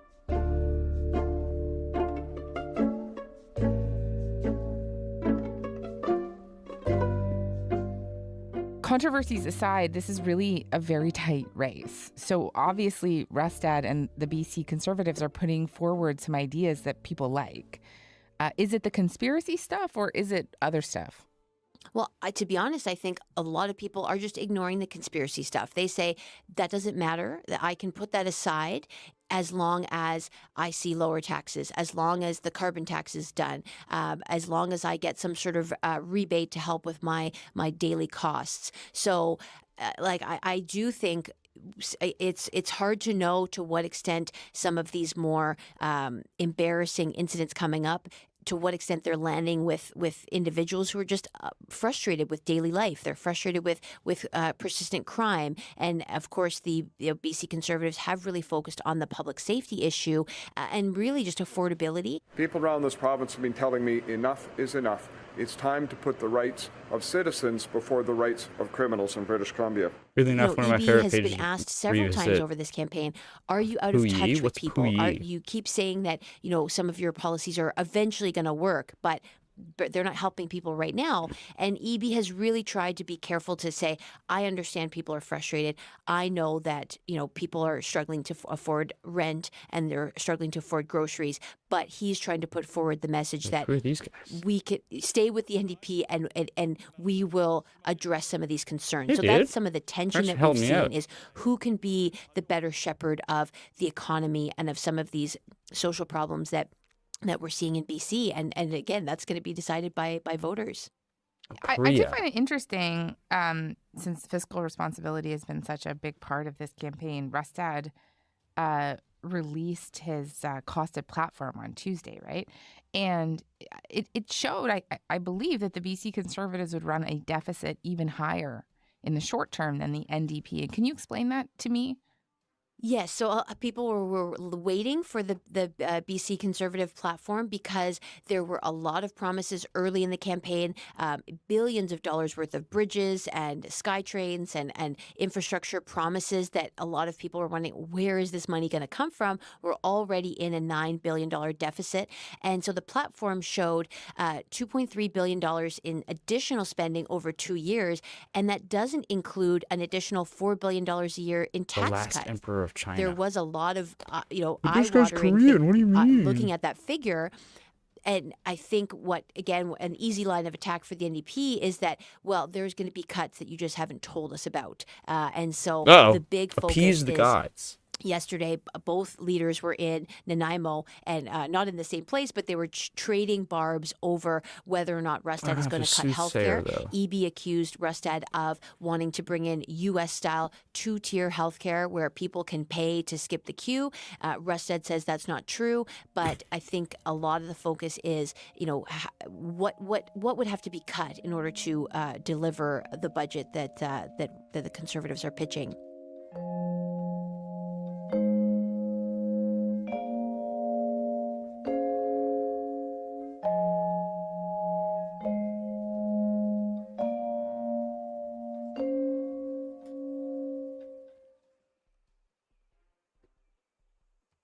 I want to spend a bit of time focusing specifically on EB here, who was BC's Attorney General before becoming Premier. He's been in power now for almost 2 years. And just take me through his road to Premier and a bit of his tenure. Yeah, well, as a minister, EB was kind of seen as the fix-it guy. He had called ICBC, our public auto insurer, a dumpster fire. He void singers. That, and he uses that as a source of pride for people paying lower auto insurance rates right now. And he was also behind, even as Attorney General, some of. What does this say? It started with a dream of the sea. The waves surged towards the shore, but refused to break upon the sand. The water surface having been turned to something more like skin. A vast dark shape moved underneath, its form constantly growing new limbs and reabsorbing old ones.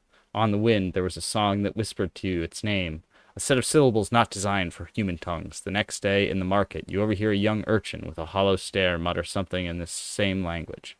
Ooh.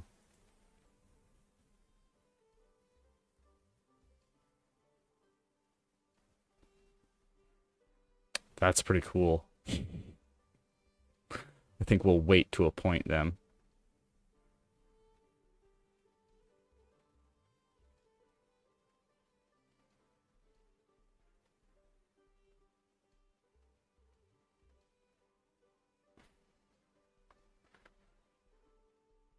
All builders trained in the city get +1 builder charge, librarian, science and culture generated in the city.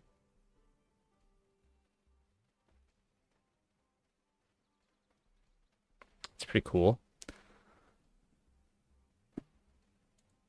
the NDP's housing policies because housing was in his category. So as a minister, he was seen as kind of the do-it minister.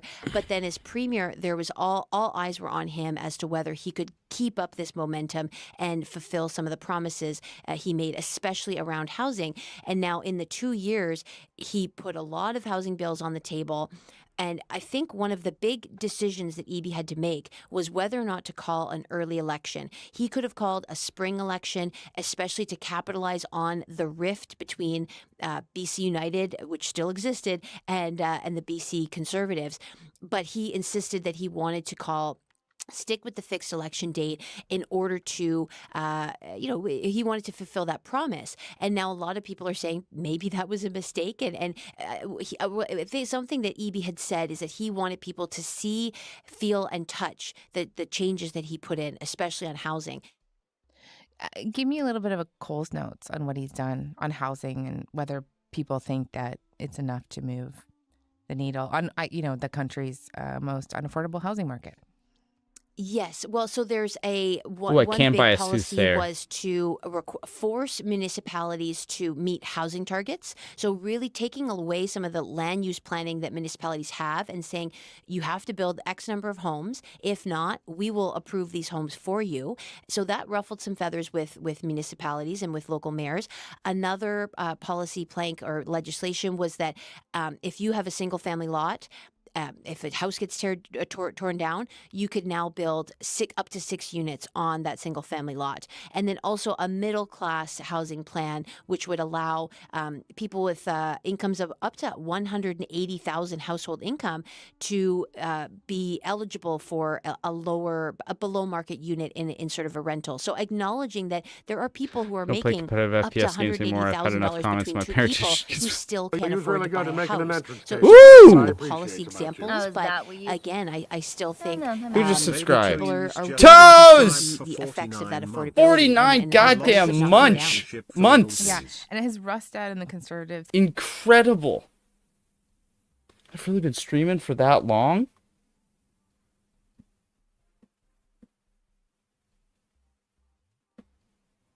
How's it going, Toes? How's your Saturday? Trump discussed on. Yeah, we heard about that. No comments about anyone's dick so far. Thankfully, we're good. We're BC elections. Oh yeah, you're in BC. Have you voted, or did you not have your canoe to get through to the polling stations? Woohoo! You participated in democracy. I won't ask who you voted for, because that is your as between you and whoever you want to share with. But we're glad you participated. That's what matters. I know, but you don't have to. I mean, I'd ask you privately, but you don't have to tell people on the stream if you don't mind. I feel like I have think I can guess. Let's just say I don't think I'll say I don't think you voted Conservative. I'm just gonna take a stab in the dark. Although you are a small business owner, so maybe.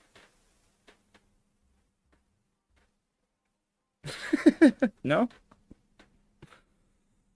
Shocking.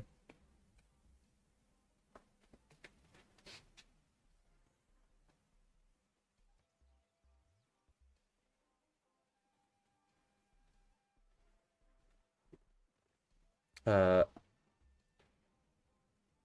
like how I tried to block that one as well. Open borders. Yeah, wait, how many? Okay, I have 13. That's fine.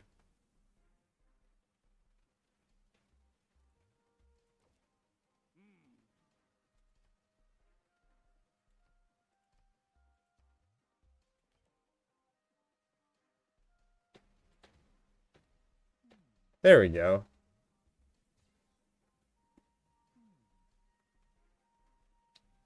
Oh yeah, we're permitting a lot of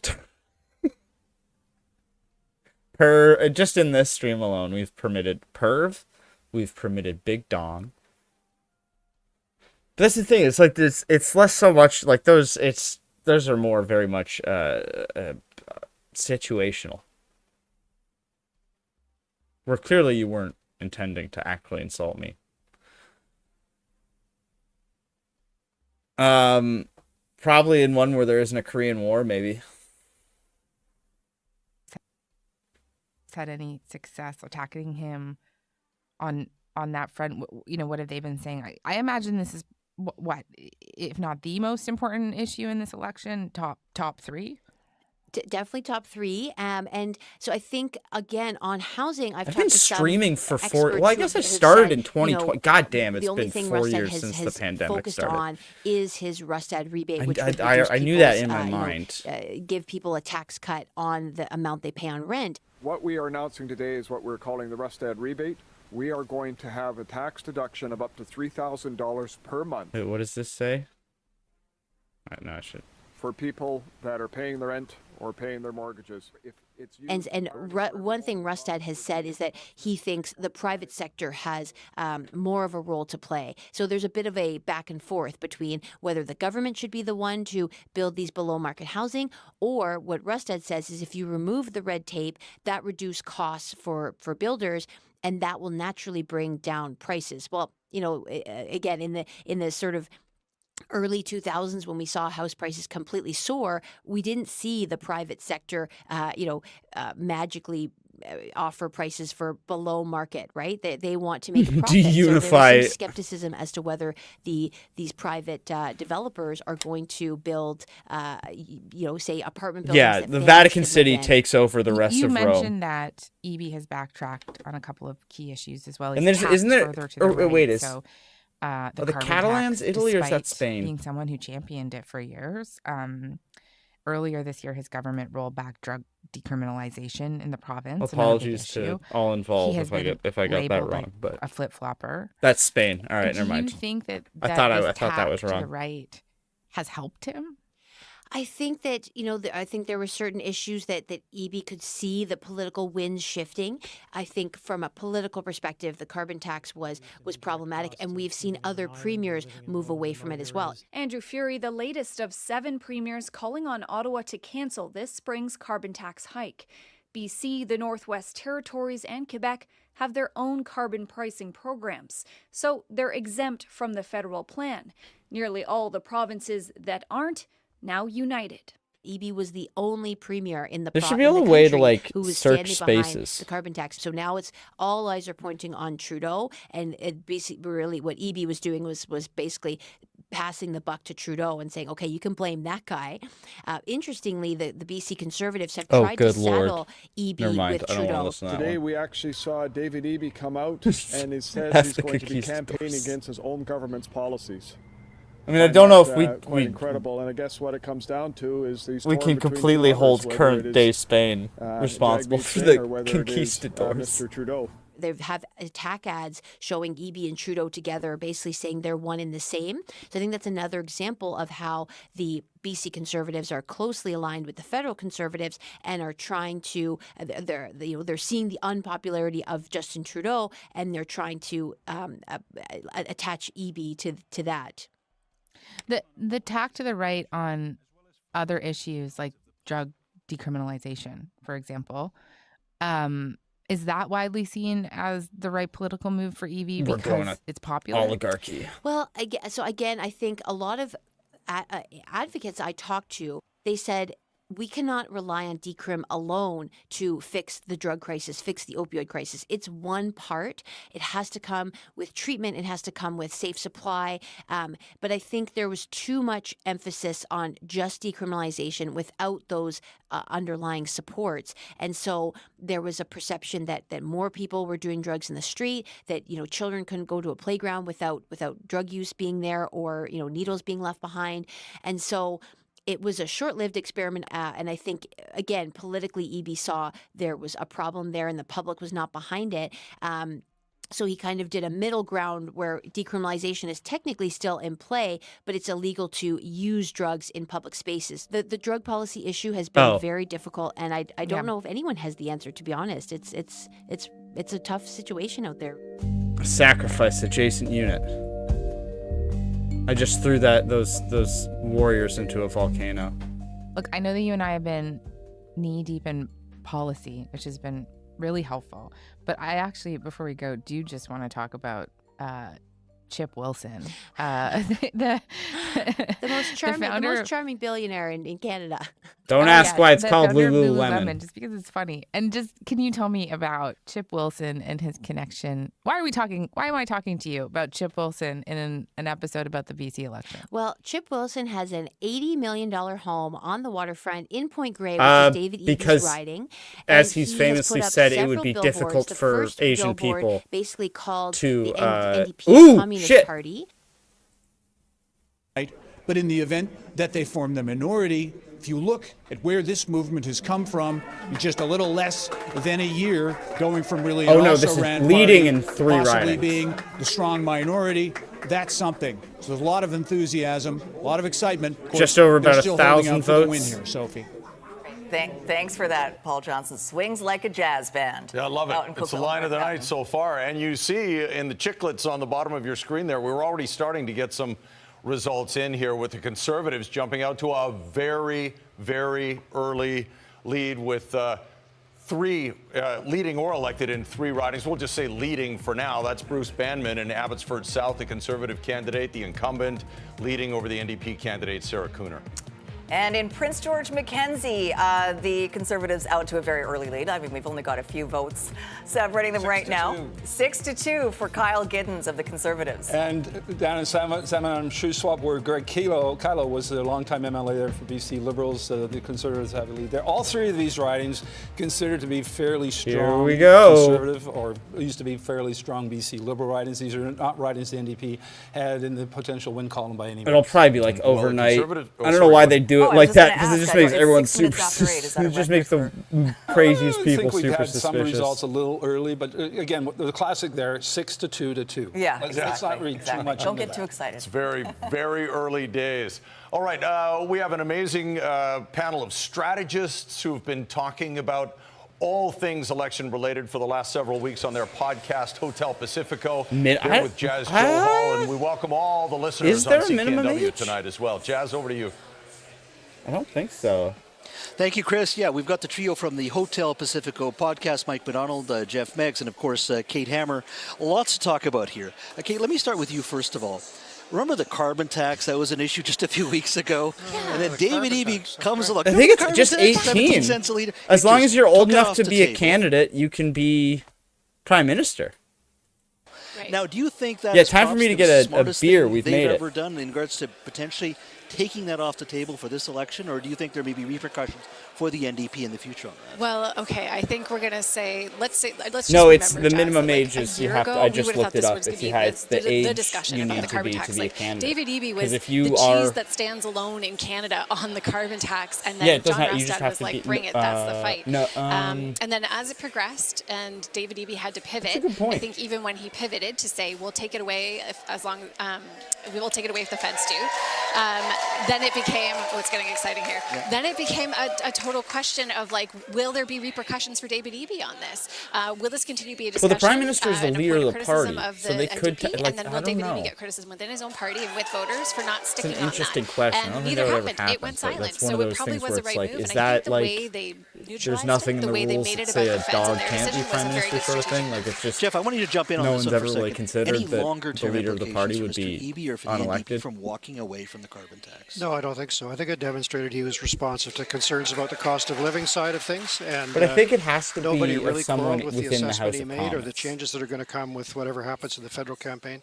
There will be budgetary questions to answer later, but everybody has that I don't problem think when the they get prime to minister could be someone who's Other not question I want to elected ask to the House you of is Commons. that conversation we have every 20, 25 years, which is that orange voter. Because they have to be there for and generally in federal elections, or even here in BC elections, they go blue, they go conservative. 1 second, I'm going to get a drink. Do you Maybe see we'll dig something into like that happening on Vancouver Island? Because there's a lot of talk about Mr. Poilievre pulling in traditional NDP voters, moving them to blue. Do you see some of that phenomenon happening here in this provincial election? It may be, but I think we've seen some very strong candidates on the island. I look at North Island, where that conversation's happened a lot. There's been a lot of investments made by the NDP there in healthcare and other areas.